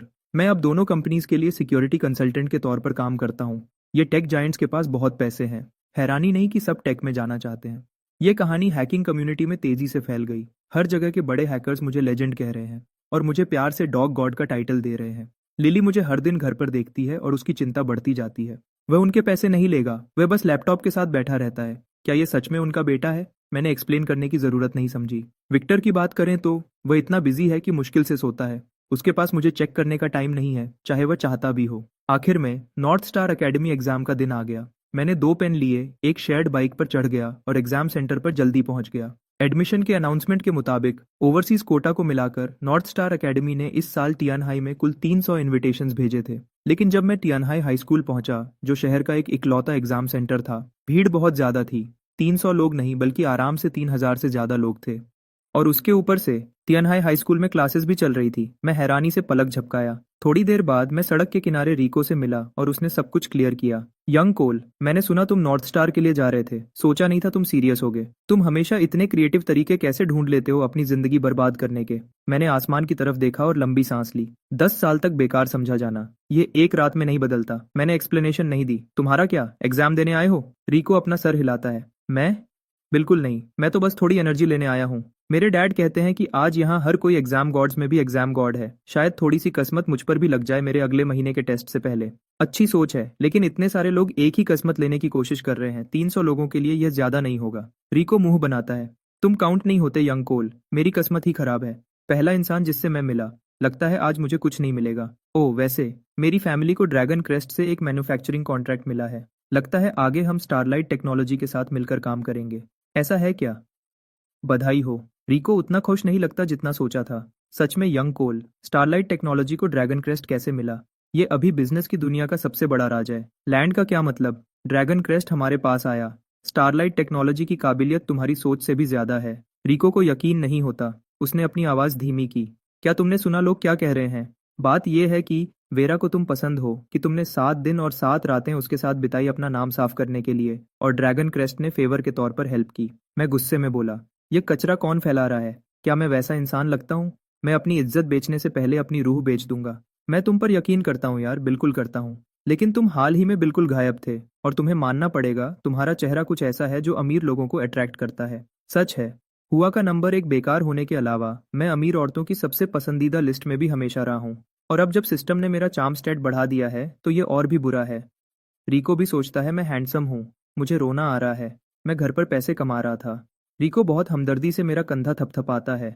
मैं समझ गया यार, पैसे कमाना, तुम बहुत मेहनत करते हो। मुझे सच में अपने खर्चों पे ज्यादा ध्यान देना चाहिए। मैं तुम्हारी तरह नहीं बन सकता। चले जाओ। मैंने उसे एक किक मारी और अंदर चला गया। बस हो गया मेरा। मैं स्कूल के अंदर गया एग्जाम हॉल ढूंढने के लिए। एग्जाम रूम के बाहर मैं एक और जानी पहचानी शक्ल स्टेला से मिला। मेरे जैसा नहीं, स्टेला ने आखिरी मिनट में अपने इनविटेशन के लिए भाग दौड़ नहीं की। वह अपनी पूरी जिंदगी टॉप स्टूडेंट रही है, ऐसी बच्ची जिसे हर माँ बाप मिसाल के तौर पर दिखाते हैं। जब वह मुझे देखती है उसके चेहरे पर कई भाव आते हैं, पहले खनुश, फिर गुस्सा, फिर चुपचाप नाराज, और आखिर में एक बेचारी सी सांस। इतने सारे फीलिंग्स एक साथ। मैं इन सबसे बिल्कुल अनजान हूँ। मैं मुस्कुराते हुए उसके पास गया। स्टेला, तैयारी कैसी चल रही है? तुम्हारे रिकॉर्ड के हिसाब से मुझे लगता है तुम्हें चिंता करने की कोई जरूरत नहीं है। 6 साल बाद और लगता है हम फिर से क्लासमेट्स बनेंगे।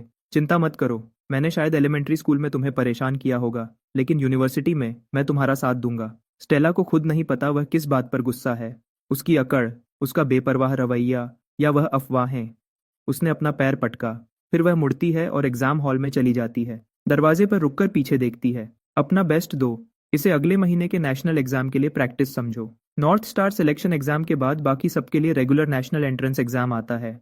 हाँ, औरतें सच में मुझे कम आंकती हैं। जब हम यूनिवर्सिटी में होंगे और तुम्हें कोई प्रॉब्लम समझ नहीं आएगी तो मेरे पास रोने मत आना। जब तक तुम्हारे पास 10 या 20 मिलियन रेडी ना हो तब तक हम बात नहीं कर सकते। कोल, क्या तुम एक बार सीरियस हो सकते हो? नेशनल एग्जाम अगले हफ्ते है। क्या तुम अभी भी योंडू में पढ़ना नहीं चाहते? मुझे फिर से उसे घूरते हुए देखकर पढ़ाई करने की बजाय और सामने के काम पर बिल्कुल ध्यान नहीं था। स्टेला परेशान भी है और शर्मा भी रही है। लड़के हमेशा ऐसे ही क्यों होते हैं? अगर तुम ऐसे ही देखते रहना चाहते हो तो अभी से मेहनत करना शुरू कर दो, वरना हम साथ कैसे रह पाएंगे? मैंने अपने होंठ के किनारे को पोंछा। मैं सच कह रहा हूँ स्टेला, तुम बहुत खूबसूरत हो। मैं थोड़ा सा भटक गया था। स्टेला ने अपना सिर हिलाया। इस लड़के का कुछ नहीं हो सकता। अगर तुम्हें योंदू में एडमिशन नहीं मिला तो मैं तुमसे बात करना बंद कर दूंगी। हम एक दूसरे से मुश्किल से मिल पाएंगे। मैंने तुम्हारा हाथ पकड़ा। शांत हो जाओ। नॉर्थ स्टार कल रिजल्ट्स निकालेगा। तुम देखना, मैं तुम्हारे साथ ही नॉर्थ स्टार में रहूंगा। मैं क्या पढ़ूं? शायद मैं तुम्हारे साथ मेडिकल स्कूल में आ जाऊंगा। इस तरह मैं तुम पर नजर रख सकूंगा और यह भी देखूंगा कि कोई बेवकूफ लोग तुम्हारे पीछे न पड़ें। स्टेला गुस्से से भर गई। कोल, मैंने तुमसे कहा है, सपने देखना बंद करो और सच्चाई देखो। एक खूबसूरत लड़की गुस्से में भी खूबसूरत लगती है। अब भी कमाल की है। भगवान ने स्टेला को सच में बहुत अच्छा बनाया है, जबकि वह दोनों एग्जाम की तैयारी में पूरी तरह डूबे हुए हैं। नॉर्थ स्टार एकेडमी के ऑनलाइन फोरम पर कल के रिजल्ट्स के बारे में बहुत चर्चा हो रही है। जब से एग्जाम खत्म हुआ है, नॉर्थ स्टार में एडमिशन को लेकर चर्चा ठंडी नहीं हुई है। इस साल के पेपर को एग्जाम के इतिहास का सबसे मुश्किल पेपर कहा जा रहा है। यहाँ तक कि दूसरे और तीसरे साल के नॉर्थ स्टार के स्टूडेंट्स को भी समय सीमा में सारे सवाल हल करने में मुश्किल हुई। बहुत से लोग सोच रहे हैं कि इस साल सिर्फ पास होना ही एडमिशन के लिए काफी होगा। पिछले सालों में कम से कम 70% या उससे ज्यादा नंबर आने चाहिए थे, क्योंकि अप्लाई करने वाले पूरे देश के सबसे अच्छे स्टूडेंट्स होते हैं। इस साल 70% नंबर लाना टॉप 100 में आने के लिए काफी हो सकता है। पिछले किसी भी साल में 80% नंबर लाने वाला स्कॉलर प्रोडिजी बनने का पक्का दावेदार होता। और 90% या उससे ज्यादा नंबर की बात करें तो सबका कहना है कि इस साल कोई भी स्टूडेंट इतने नंबर नहीं ला सकता। यह मुश्किल जानबूझकर रखी गई थी। नॉर्थ स्टार ने इसे ऐसे ही बनाया था। बढ़ते हुए सख्त कंपटीशन के दौर में वह सच में होशियार लोगों को ढूंढना चाहते थे, ये देखने के लिए कि अगली पीढ़ी कितनी आगे जा सकती है, इतनी ज्यादा मुश्किल की वजह से। सब ध्यान से देख रहे हैं कि इस साल का स्कॉलर प्रोडिजी कौन होगा। फोरम के मॉडरेटर ने एक पोस्ट में साफ साफ लिखा, इस साल का स्कॉलर प्रोडिजी नॉर्थ स्टार के इतिहास का सबसे खास स्कॉलर प्रोडिजी होगा, बिना किसी शक के। इतने बड़े शोर शराबे के साथ सब बहुत उत्सुकता से इंतजार कर रहे हैं। सबसे अच्छे स्टूडेंट्स जो पूरे देश के होशियार उम्मीदवार हैं, हर तरफ से मीडिया उनके पीछे पड़ी है। सिर्फ स्टेला ही है जिसे कोई भी ढूंढ नहीं पाया है। तियानहाई की प्रेस सोच भी नहीं सकती थी कि जिस इंसान को वह ढूंढ रहे हैं वह हर दिन मुझे पढ़ाने में बिता रही है और इंटरव्यूज के लिए उसके पास बिल्कुल टाइम नहीं है। अरे, क्या टीएन हाई का एक स्टूडेंट नहीं था जिसने एग्जाम जल्दी दे दिया था, कहा था कि पेपर आसान था और बोला था कि उसके पूरे नंबर आए हैं? क्या वह सच में स्कॉलर प्रोडिजी हो सकता है? ऊपर वाले ने ज्यादा पी ली है। उसे छोड़ो, मैं जानता हूं वह कौन है। वह टियान हाई का मशहूर आवारा है जिसने अपनी जिंदगी में कभी पढ़ाई नहीं की। उसने उस इनविटेशन के लिए पैसे दिए होंगे। स्कॉलर प्रोडिजी, मजाक मत करो। अंदाजा लगाना बंद करो। हम सबको कल पता चल जाएगा। इंटरनेट पर आग लगी हुई है। मेरी दुनिया में सब कुछ शांत है। क्या बात करनी है? मैंने मैथ सॉल्वर कार्ड यूज किया था। पूरे नंबर आना तो पक्का था। अगर इसके बाद भी मैं स्कॉलर प्रोडिजी का टाइटल नहीं ले पाता तो सिस्टम को मुझे एक बड़ा रिफंड देना पड़ता। वह उस सब की बेइज्जती होती जो इस बेकार सिस्टम ने मुझ में बदला था। क्योंकि स्टेला आज अपने रिजल्ट्स देखने में बिजी है, उसने मुझे छुट्टी दी है। इसका मतलब है कि मैं देर तक सो सकता हूँ। मैं सोच रहा हूँ कि उसका चेहरा कैसा होगा जब वह उस लिस्ट में मेरा नाम देखेगी। बधाई हो होस्ट, मेन क्वेस्ट पूरा करने के लिए। हर सब्जेक्ट में पूरे नंबर। नॉर्थ स्टार एकेडमी में एडमिशन मिल गया। सारे इनाम दे दिए गए हैं। अब हुआ कि सबसे बड़े शिक्षा संस्थान में शामिल हो जाओ और अपनी नई कहानी शुरू करो। सिस्टम की आवाज ही मुझे जगाती है। मैं उठकर बैठ गया और मैंने डैशबोर्ड खोला। होस्ट, कोल। Manufacturing level 2। प्रेस्टीज 10,500। दौलत 28.6, 2 मिलियन। दिखावट 90। Basic science stats, math 61, physics 60, chemistry 60, biology 60, computing 61, विच 100। 10,000 से ज्यादा प्रेस्टीज पॉइंट्स। मैं बहुत खुश हूँ। मेन क्वेस्ट्स हमेशा काम आते हैं। एक एग्जाम, 10,000 प्रेस्टीज पॉइंट्स। ये 10 पूरे पॉइंट्स हैं जिन्हें मैं अपने बेसिक साइंस स्टैट्स में बांट सकता हूँ। ऐसे ही कुछ और बार, और मुझे कोई रोक नहीं पाएगा। खुशी थोड़ी कम हुई और एक ख्याल आया। इतने ज्यादा प्रेस्टीज पॉइंट्स हमेशा ध्यान खींचते हैं और पूरे नंबर लाने वाला स्कॉलर प्रोडिजी हमेशा सबसे बड़ा शकी होता है। मुझे आगे क्या होगा उसके लिए तैयारी करनी पड़ेगी। मैं नीचे भागा। लिली लंच बना रही है। पापा कहाँ हैं? ऑफिस में है। क्या हुआ? लिली ने हैरानी से पलक झपकाई। मैं उन्हें खुद फोन करता हूँ। रिपोर्टर्स की भीड़ आज ऑफिस में मुझे ढूंढते हुए आ सकती है।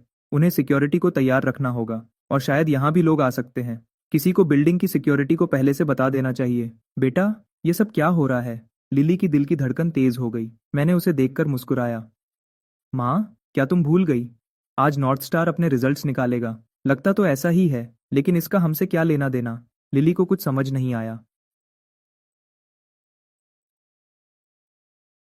मैंने एग्जाम में पूरे नंबर लाए और टॉप स्कॉलर का टाइटल जीता। मैं मुस्कुराया और बोला, ओह हाँ, मैं जाकर देखता हूँ कि स्टेला ने कैसा किया। मैं तेजी से वापस ऊपर भागा, लिली को वहीं हैरानी में खड़ा छोड़कर। उसका बेटा कोल, नॉर्थ स्टार एकेडमी में पूरे नंबर, टॉप स्कॉलर। ये किस तरह का पागलपन वाला मजाक था? स्टेला के घर पर स्टेला उतनी ही हैरान दिख रही थी। वह रिजल्ट्स के अनाउंसमेंट को घूर रही थी और बार बार पलक झपका रही थी। ये कैसे हो सकता है? क्या वह कुछ गलत देख रही थी या नॉर्थ स्टार के सिस्टम ने गलती कर दी थी?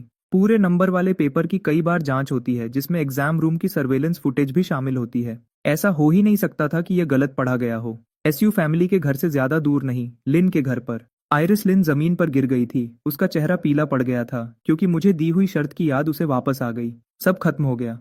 मुझे सच में उससे कन्फेस करना पड़ेगा।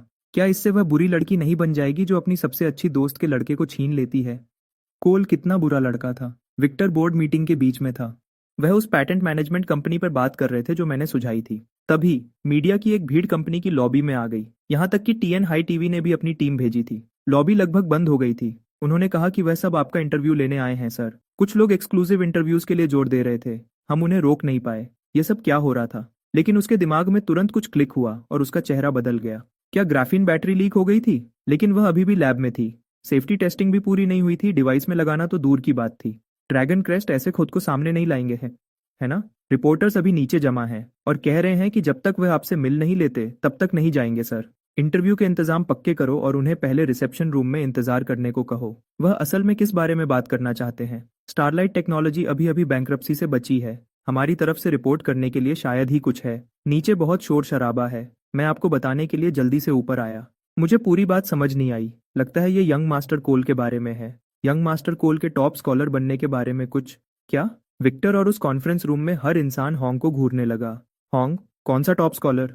विक्टर की आवाज थोड़ी लड़खड़ा गई। मेरा वह आवारा बेटा, क्या वह सच बोल रहा था? कसम से उसे सच में नॉर्थ स्टार एकेडमी में एडमिशन मिल गया और वह भी टॉप स्कॉलर के रूप में। मिस्टर गू, हम अभी चेक क्यों नहीं कर लेते? एक यंग मैनेजर पहले ही अपने लैपटॉप पर खोल रहा था। विक्टर स्क्रीन की तरफ भागा।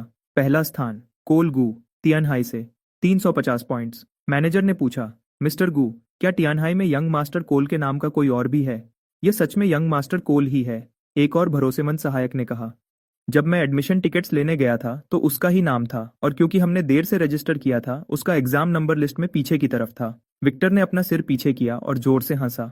मैं जानता था कि कोल मुझे निराश नहीं करेगा और न ही स्टार एकेडमी को। वह इसे आसान बना देता है। बधाई हो, यंग मास्टर कोल को टॉप स्कॉलर घोषित किया गया है। अब उसके लिए आसमान भी कम है। बधाई हो मिस्टर गू, कितनी अच्छी खबर है। यंग मास्टर कोल के लिए चीयर्स, लिस्ट में सबसे ऊपर। मिस्टर गू, इस पर तो पार्टी बनती है।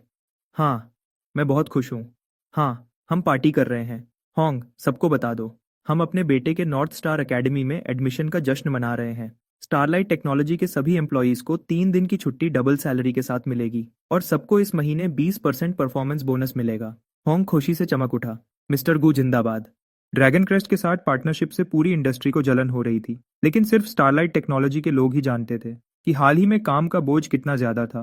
3 एक्स्ट्रा दिन की छुट्टी लंबे सूखे के बाद बारिश जैसा लगा। मिस्टर गू, ड्रैगन क्रेस्ट प्रोजेक्ट के टाइम पर बहुत जोर दे रहा है। क्या 3 दिन ज्यादा नहीं है? सब ठीक है। विक्टर ने बिना सोचे उसे टाल दिया। मैं वेरा के साथ इसे संभाल लूंगा। उसने सोचा कि यूए फैमिली के लोग कैसे चेहरे बनाएंगे जब उन्हें पता चलेगा कि कोल को नॉर्थ स्टार एकेडमी में एडमिशन मिल गया है। जीयू फैमिली और यूए फैमिली के बीच के रिश्ते हमेशा लिली की तरफ से ही थे। ज्यादातर यूए फैमिली विक्टर और मुझे एक जैसा नीचा दिखाती थी, खासकर क्योंकि मेरी एक आवारा की पहचान थी। हालांकि वेरा की बात अलग थी। वह औरत सिर्फ चेहरे से जज करती थी। मैं उसके स्टैंडर्ड्स पे खरा उतरा, इसलिए उसे इस बात से कोई फर्क नहीं पड़ता था कि मैं फैमिली का कितना पैसा बर्बाद करता हूँ। फिर भी वेरा हमेशा मुझे पसंद करती थी। तो जब ड्रैगन क्रेस्ट ने स्टारलाइट टेक्नोलॉजी के साथ पार्टनरशिप का ऐलान किया तो जल्दी ही अफवाह उड़ने लगी। लेकिन अगर मैं सच में यूए फैमिली में शादी करना चाहता था तो यूए फैमिली के अपने नियम के हिसाब से यह लगभग नामुमकिन था। खासकर अब यूए फैमिली चुपचाप तैयारी कर रही थी अगली पीढ़ी के वारिस के लिए। ऐसी हालत में मुझ जैसा कोई उनके रेडार पर भी नहीं आता। जाहिर है मैं अब भी वेरा का छुपा हुआ छोटा सा आदमी बन सकता था जब तक मैं कोई हंगामा न करता। जो सबसे बड़े लोग थे वह कभी ऐसे इंतजामों पर ज्यादा ध्यान नहीं देते थे। विक्टर पहले ही सोच रहा था मेरी नॉर्थ स्टार में एडमिशन की खबर वेरा को खुद मिलकर बताने का, लेकिन वेरा को पहले से पता था। उसने उस लड्ढके के बारे में सोचा जो हर बार मिलने पर उसके पीछे पीछे घूमता था, उसकी तारीफ करता था, उसे खुश रखता था और फिर जेब खर्च मांगता था। और फिर भी वह यहाँ था, सच में नॉर्थ स्टार एकेडमी में एडमिशन ले रहा था। ये सब अजीब लग रहा था। शुरू में जो गर्व और खुशी थी वह चली गई और वेरा के होंठों पर एक मजेदार मुस्कान आ गई। एक परफेक्ट स्कोर वाला सबसे अच्छा स्टूडेंट उस एग्जाम में, जिसे सब नॉर्थ स्टार के इतिहास का सबसे मुश्किल एग्जाम कहते थे, और फिर भी हुआ का सबसे बदनाम बेकार लड्ढका। ओह छोटे भाई, जब वह तुम्हारी पिछली बातें निकालेंगे तो तुम बहुत बड़ी मुश्किल में पड़ी जाओगे। चीजें बिल्कुल वैसे ही हुई जैसा वेरा ने सोचा था। बस फर्क इतना था कि उल्टा असर ज्यादा तेजी से आया और ज्यादा जोर से लगा। जीयू फैमिली के विला कॉम्प्लेक्स के बाहर एक भीड़ पहले ही जमा हो रही थी। रिपोर्टर्स, क्लासमेट्स, फैमिली वाले, दोस्त और वह स्टूडेंट्स जो नेशनल कॉलेज एंट्रेंस एग्जाम देने वाले थे, उसकी किस्मत का थोड़ा असर लेने की उम्मीद में। अगर यह एक अच्छी रेजिडेंशियल एरिया ना होती, प्रोफेशनल सिक्योरिटी स्टाफ और सिस्टम्स के साथ, और मैंने पहले ही गार्ड्स को बता दिया था, तो वह भीड़ सीधे सामने के दरवाजे से अंदर घुस जाती। मैं वह इंसान नहीं था जो लाइमलाइट में आने का मौका छोड़ दे, और छुपना मेरी आदत नहीं थी, वह तो बस बदतमीजी होती। तो मैंने आराम से टाइम लिया अच्छे से साफ होने और कपड़े पहनने में। साफ और स्मार्ट कपड़े पहने, फिर 7 या 8 सिक्योरिटी गार्ड्स को बुलाया और गेट की तरफ चल पड़ा। कोल बाहर आ रहा है। कुछ लद्दुदकियों ने जो मुझे पहचानती थी हैरान होकर कहा, वाह, ये है वह टॉप स्कॉलर, वह कितना हैंडसम है। ललचाना बंद करो, जैसे उस जैसा अमीर लद्दुदका कभी तुम्हारी तरफ देखेगा। सच है, खबर है उसे पहले ही ड्रैगन क्रेस्ट की छोटी राजकुमारी ने अपना बना लिया है। उफ, अमीर होना कितना अच्छा होता है। मुझे पता ही नहीं था मैंने अभी कुछ और दिल तोड़ दिए थे बिना कोशिश किए। जैसे ही मैं गेट पर पहुंचा, रिपोर्टर्स का एक झुंड माइक्रोफोन्स और रिकॉर्डर्स के साथ आगे बढ़ा जैसे भूखे भेड़िए हों। अगर इलेक्ट्रिक सिक्योरिटी गेट ना होता तो वह मुझे पूरा निगल जाते। कोल, अब जब तुम टॉप स्कॉलर हो, कैसा लग रहा है? एग्जाम बहुत मुश्किल था, तुमने परफेक्ट स्कोर कैसे हासिल किया? हमने सुना है कि तुमने 2 साल हाई स्कूल की पढ़ाई विदेश में की। क्या इससे यह साबित होता है कि विदेशी पढ़ाई बेहतर है? मिस्टर कोल, मैं टीएनयू मीडिया से हूँ। हमारा बॉस आपको पर्सनली जानता है। क्या एक वन ऑन वन इंटरव्यू मिल सकता है? मैंने अपना गला साफ किया और भिड्ड को शांत करने के लिए हाथ उठाया। सब लोग आराम से। कॉम्प्लेक्स के अंदर एक छोटा सा प्लाजा है। मैंने पहले ही बैठने का इंतजाम और रिफ्रेशमेंट्स रखवा दिए हैं। मुझसे जो चाहो पूछो, आराम से। भिड्ड थोड़ी नरम पड़िद गई। कितना अच्छा इंसान है, और वह यहाँ बिना बुलाए आए थे। फिर भी वह उनके बारे में सोच रहा था। क्या शानदार इंसान है। जाहिर है वह बस एक कम्युनिटी प्लाजा था जहाँ कम जगह थी, और उसे सेट करने में थोड़ी मेहनत लगी थी। तो जगह कम है, टोटल 25, हर एक के 10,000, एक आउटलेट से ज्यादा 2 लोग। ये बोलकर मैंने एक पेमेंट क्यूआर कोड निकाला। बस इसे स्कैन करो और पे करो, बहुत आसान है। हर रिपोर्टर रुक गया। ये क्या? क्या तुम सच में ऐसा कर सकते हो? क्या यह लड्डका फैमिली का बेकार नहीं था? ये सबसे पैसे कैसे लूट रहा है? मिस्टर कोल, ये थोड़ा ज्यादा नहीं हो गया? मैं मुस्कुराया। नॉर्थ स्टार एकेडमी के टॉप स्कॉलर का पहला पब्लिक इंटरव्यू, और मैं सिर्फ 10,000 ले रहा हूँ।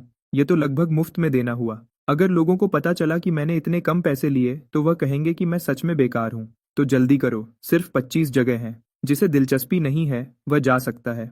एक रिपोर्टर जो लग रहा था कि वह कोई छोटा कंटेंट अकाउंट चलाता है, गुस्से से बोला, सच में एक अमीर लड्डका हम सबको ऐसे लूट रहा है? ये तो हद है। चलो चलते हैं। किसे उसकी जरूरत है? मैं बस कुछ बनाकर लिख दूंगा। मैंने उसकी बात को अनसुना कर दिया। हाँ ठीक है, जो चाहो ऑनलाइन पोस्ट कर दो। मैं अभी तुम्हें रोक नहीं सकता, लेकिन बनाई हुई कहानियां ज्यादा देर तक ट्रैफिक नहीं लाती। अगर तुम्हें इस इंडस्ट्री में करियर बनाना है तो तुम्हें थोड़ी ईमानदारी चाहिए, है ना? कब तक झूठ सच का मुकाबला कर सकता है? मैं फिर से बोलता हूँ, यह नॉर्थ स्टार एकेडमी के टॉप स्कॉलर का पहला पब्लिक प्रेस इवेंट है। अगर यह छूट गया तो फिर कभी नहीं मिलेगा। बेडी आउटलेट समझ गए कि मैं क्या कह रहा था। फोन्स निकल चुके थे, बजट्स अप्रूव हो रहे थे। कुछ रिपोर्टर्स ने तो खुद ही पैसे दिए और स्कैन करना शुरू कर दिया। एक तगड़ीड़ा आदमी आगे बढ़ा और पहले स्कैन किया। ये भिड्ड देखकर मेरे दिमाग में कुछ आया। मुझे पहले मार्केट रिसर्च करना चाहिए था। ये डील शायद सस्ती पीडीडीएच रही है। जैसे ही सबको पता चला कि 25 सीट सबके लिए काफी नहीं है, भिड्डी और पागल हो गई। नॉर्थ स्टार के सबसे मुश्किल एग्जाम के इतिहास का टॉप स्कॉलर तियानहाई का पहला, और ये उसका पहला पब्लिक प्रेस सेशन था। अगर ये छूट गया तो कोई भी पैसा इसे वापस नहीं ला सकता। मेरा दिल बैठ गया। बहुत ज्यादा सस्ता नहीं, दाम बढ़ाना पीडीडेगा। अच्छा हुआ कि मुझे कोई शर्म नहीं थी। मैंने बिना रुके बोलना शुरू किया। सबकी इतनी दिलचस्पी देखकर मैं सच में खुश हूँ। तो ये है एक छोटा सा बोनस ऑफर। एक्स्ट्रा $20,000 के लिए आप सेशन के दौरान लाइव स्ट्रीम कर सकते हैं। Guaranteed front row access traffic की सबसे पहली और असली वेव के लिए। बिड्ड चुप हो गई। तो 10,000 में लाइव स्ट्रीम भी नहीं मिलेगा? यह लड्ढका कितना बेशर्म है। और फिर भी मेरे मौके पर दाम बढ़ाने के बावजूद किसी के पास कोई असली ताकत नहीं थी। वह चुपके से स्ट्रीम नहीं कर सकते थे, है ना? क्या वह सिक्योरिटी गार्ड सच में हाथ उठाएंगे? अपने अकाउंट में लाखों रुपए आते देखकर मैं काफी खुश था। छोटा फायदा भी फायदा ही होता है। जिस पल वह सिस्टम लोड हुआ, मेरी किस्मत लिख दी गई थी। एक जिंदगी जिसमें शोहरत और पैसा चाहिए था, क्योंकि यह अजीब सिस्टम सिर्फ उसी पर चलता था। जब वह छोटे प्लाजा पर पहुंचे, रिपोर्टर्स के चेहरे और भी उतर गए। बैठने के लिए प्लास्टिक के स्टूल थे। रिफ्रेशमेंट्स में बॉटल्ड पानी और जग में चाय थी। क्या इस पूरे इंतजाम पर 500 से ज्यादा खर्च हुआ होगा? यह तो खुलेआम लूट थी। मुझे इस बात की परवाह नहीं थी कि वह क्या सोचते हैं। मैंने माइक पकड़ धा। एक पैटियो अम्ब्रेला के नीचे रखे सोफा पर बैठ गया और बोला, मुझे यकीन है कि आप में से कोई भी टाइम बर्बाद नहीं करना चाहता। हर आउटलेट से एक सवाल, दोबारा नहीं। चलो इसे 30 मिनट्स में खत्म करते हैं। ये क्या बकवास है? एक सवाल के 30,000। आपस में बात कर लो, पहले कोऑर्डिनेट कर लो। हम 10 मिनट्स में शुरू करेंगे। हर रिपोर्टर गुस्से में था। इस वक्त कोई भी अपनी जगह बर्बाद नहीं करने वाला था यह पूछकर कि कैसा लगा या कैसे तैयारी की। छोटे स्टूडेंट्स के लिए कोई सलाह या कॉलेज में क्या पढ़ना चाहते हो, वह सवाल अब बेकार थे। एक जगह के 30,000। अगर तुमने कुछ धमाकेदार नहीं पूछा तो तुम बस पैसे फेंक रहे होगे। जैसे ही टाइम खत्म हुआ, एक गुस्से में लाल चेहरे वाली फीमेल रिपोर्टर खड्डिधी हो गई। कोल, जो मैंने जाना है, तुम्हारे ग्रेड्स हमेशा एवरेज थे मिडिल स्कूल से लेकर हाई स्कूल तक, और अब तुम परफेक्ट स्कोर के साथ टॉप स्कॉलर हो। क्या तुमने ये रिजल्ट गलत तरीके से हासिल किया? मैं लगभग हंस पिडिडिडा। सीधे मुद्दे पर आ गए, है ना? नहीं, सबने पलक झपकाई। बस इतना ही? कोई और बात नहीं कोल, तुम्हारे सवाल का जवाब मिल गया। मैंने उसे बीच में ही रोका। अगला। एक घनी दाढ़ी वाला रिपोर्टर खड्डिद्दा हुआ। ड्रैगन क्रेस्ट के नॉर्थ स्टार एकेडमी के साथ हमेशा से अच्छे रिश्ते रहे हैं। तुम्हारी फैमिली ने अभी ड्रैगन क्रेस्ट के साथ एक डील की है और अब तुम टॉप स्कॉलर हो। तुम इस बारे में क्या कहते हो? मुझे इन दो चीजों में कोई कनेक्शन नहीं दिखता। अगर तुम कुछ कहना चाहते हो तो सीधे बोलो, लेकिन तुम्हारा सवाल हो गया। अगला। कोल, क्या तुम टॉप स्कॉलर बने ड्रैगन क्रेस्ट के कनेक्शंस का इस्तेमाल करके, ताकि नॉर्थ स्टार तुम्हें पिछले दरवाजे से अंदर आने दे? अगला रिपोर्टर पहले ही खड़ीडिदा हो चुका था। मुझे उन्हें मानना पड़ेगा, इस इंडस्ट्री का लेवल बहुत नीचे था, दिमाग की जरूरत ही नहीं थी। जहां तक मुझे पता है जीयू फैमिली में वंशजों की कोई कमी नहीं है, लेकिन उनमें से सिर्फ एक के पास नॉर्थ स्टार की अंडर ग्रेजुएट डिग्री है, वीरा यूए। तो वह मुझ जैसे बाहर वाले के लिए कोशिश क्यों करेंगे जब वह अपने ही किसी के लिए कर सकते हैं? और अगर किसी ने कोशिश की भी होती तो क्या नॉर्थ स्टार एकेडमी इतनी पागल होती कि वह टॉप स्कॉलर का टाइटल उसको दे देती जिसने पैसे देकर एडमिशन लिया हो? सही बात है, ये बात समझ नहीं आती। सबसे गुस्से वाले रिपोर्टर्स भी ठंडे पीढ़ी लगे, लेकिन एक जिद्दी रिपोर्टर लगा रहा। तुम और वेरा, तुम दोनों साफ तौर पर करीब हो। अफवाहें हैं कि तुम यूए फैमिली में शादी करने वाले हो। ऐसी हालत में ये नामुमकिन नहीं है कि यूए फैमिली ने तुम्हें नॉर्थ स्टार में धकेल दिया हो ताकि वेरा को उसकी विरासत मिल सके। मैरियन, छोड़ दो यार, तियानहाई में जाकर पूछ लो। मुझे पीछा करने वाली लद्दकियां पूरी दुनिया के 2 चक्कर लगा सकती हैं। मैं ये सब छोड़कर किसी और की फैमिली में शादी क्यों करूंगा? और अगर वेरा और मैं सच में साथ होते भी तो वह जीयू फैमिली में शादी करती। समझे? कितनी हिम्मत है? तो तुम कह रहे हो कि तुमने वह परफेक्ट स्कोर और टॉप स्कॉलर का टाइटल सिर्फ अपनी मेहनत से हासिल किया? बिल्कुल सही। एग्जाम के तुरंत बाद मैंने पहले ही टीएन हाई टीवी को इंटरव्यू दिया था। मैंने उन्हें सीधे बता दिया था कि मैंने परफेक्ट स्कोर किया है। भिड को अब भी यकीन नहीं हो रहा था। कोल, मुझे पक्की खबर मिली है कि तुम आईलाई ग्रुप के डॉक्टर जांग ताओ के बहुत करीब हो। सब जानते हैं कि डॉक्टर जांग ताओ की डोमेस्टिक इंटरनेट की दुनिया में क्या जगह है। वह एलीट हैकर्स की एक फौज को कंट्रोल करते हैं। क्या उन्होंने तुम्हारे लिए नॉर्थ स्टार का एग्जाम पेपर चुराया? मैंने एक लंबी सांस लेकर अपना सर हिलाया। मैं माफ करने वाला इंसान हूँ, मुझ पर कीचड़ डेशे उछालो। ठीक है, लेकिन डॉक्टर जांग ताओ को इसमें घसीटना, एली ग्रुप की लीगल टीम खाली नहीं बैठी रहती। और जो कोई भी यूए फैमिली का एंगल ला रहा है, छपने से पहले बहुत सोच लो। जब लॉसूट आएगा तो ये मत कहना कि मैंने वार्न नहीं किया था। कमरे में सब होश में आ गए। वह जो कुछ भी पूछ रहे थे वह सब बस अंदाजा और साजिश की बातें थी। मैंने उन्हें इतना भड़का दिया था कि उन्होंने सब कुछ जोर से बोल दिया। उनमें से कुछ अब भी लाइव स्ट्रीम कर रहे थे। यह मामला खराब हो सकता था। कोल, क्योंकि तुमने परफेक्ट स्कोर किया है, क्या तुम हमें वह सवाल समझा सकते हो जिसमें नेचुरल नंबर्स का जोड़ -1/12 के बराबर आता है? चलो आखिर एक सवाल जो कोई कॉन्स्पिरेसी थ्योरी नहीं है। तुम सबने ऑफिशियल सॉल्यूशन तो देखा ही होगा, है ना? अब मेरे समझाने से कुछ साबित नहीं होगा। रामानुजन सच में एक जीनियस था। सिर्फ वही इतनी अच्छी चीज सोच सकता था। आखिरी फिजिक्स का सवाल काइनेटिक थ्योरी ऑफ गैसेस पर था, जो यूनिवर्सिटी लेवल का टॉपिक है। तुमने उसका जवाब कैसे दिया? किसी ने ये तो नहीं कहा कि हाई स्कूल स्टूडेंट्स कॉलेज की किताबें नहीं पढ़ सकते। जब तुम इतने खास हो तो तुम हाई स्कूल के लिए वेस्टलैंड क्यों गए थे? क्या तुम्हारा ये परफॉर्मेंस वेस्टलैंड की पढ़ाई की वजह से है? तो क्या इस साल का टॉप स्कॉलर वेस्टलैंड का है, हुआ का नहीं? मैं कुछ बोल नहीं पाया। हुआ के प्रेस वाले हमेशा हैरान करते हैं। मैंने खुद को शांत रखा, अपना सर हिलाया और मुस्कुराया। मैंने परफेक्ट स्कोर किया क्योंकि मैं कोल गू हूँ। इसका इससे कोई लेना देना नहीं कि मैंने कहाँ पढ़ाई की। मैं टीएन हाई में भी इतना ही अच्छा स्कोर करता। बाहर जाना मेरी अपनी वजह थी। बताना चाहोगे? किसी ने तुरंत पूछा। मुझे कोई दिक्कत नहीं थी। मुझे एक लड़की से प्यार हो गया था। तुम सब जानते हो मैं लड़कियों में कितना पॉपुलर हूँ। मुझे डर था कि उसे भी मुझसे प्यार हो जाएगा और एक रिश्ता उसकी पढ़ाई खराब कर देगा, तो उसके लिए मैंने मुश्किल फैसला लिया और चला गया। मैं बस उसे ध्यान देने के लिए जगह देना चाहता था। यही एक तरीका था जिससे हम दोनों का एक अच्छा फ्यूचर होता। क्या तुम हमें बता सकते हो वह कौन है? क्या वह अगले हफ्ते नेशनल एग्जाम दे रही है या उसे भी नॉर्थ स्टार में एडमिशन मिल गया है? माफ करना, तुमने अपनी हद से ज्यादा पूछ लिया। अगला। और बस ऐसे ही प्रेस सेशन खत्म हो गया। मैं बिना किसी फिक्र के घर चला गया। रिपोर्टर्स को सिक्योरिटी ने कॉम्प्लेक्स से बाहर निकाल दिया, लेकिन इसका मतलब ये नहीं था कि उनका काम खत्म हो गया, बल्कि यह तो अभी शुरू हुआ था। मैंने लोगों की राय की ताकत को कम समझा था और मीडिया की ईमानदारी को ज्यादा मान लिया था। ट्रैफिक के लिए यह लोग कुछ भी लिखते और कुछ भी बोलते थे, भले ही उन पर केस हो या उनका अकाउंट बंद हो जाए। वह बस अकाउंट डिलीट कर देते, थोड़े दिन चुप रहते और नए नाम से वापस आ जाते।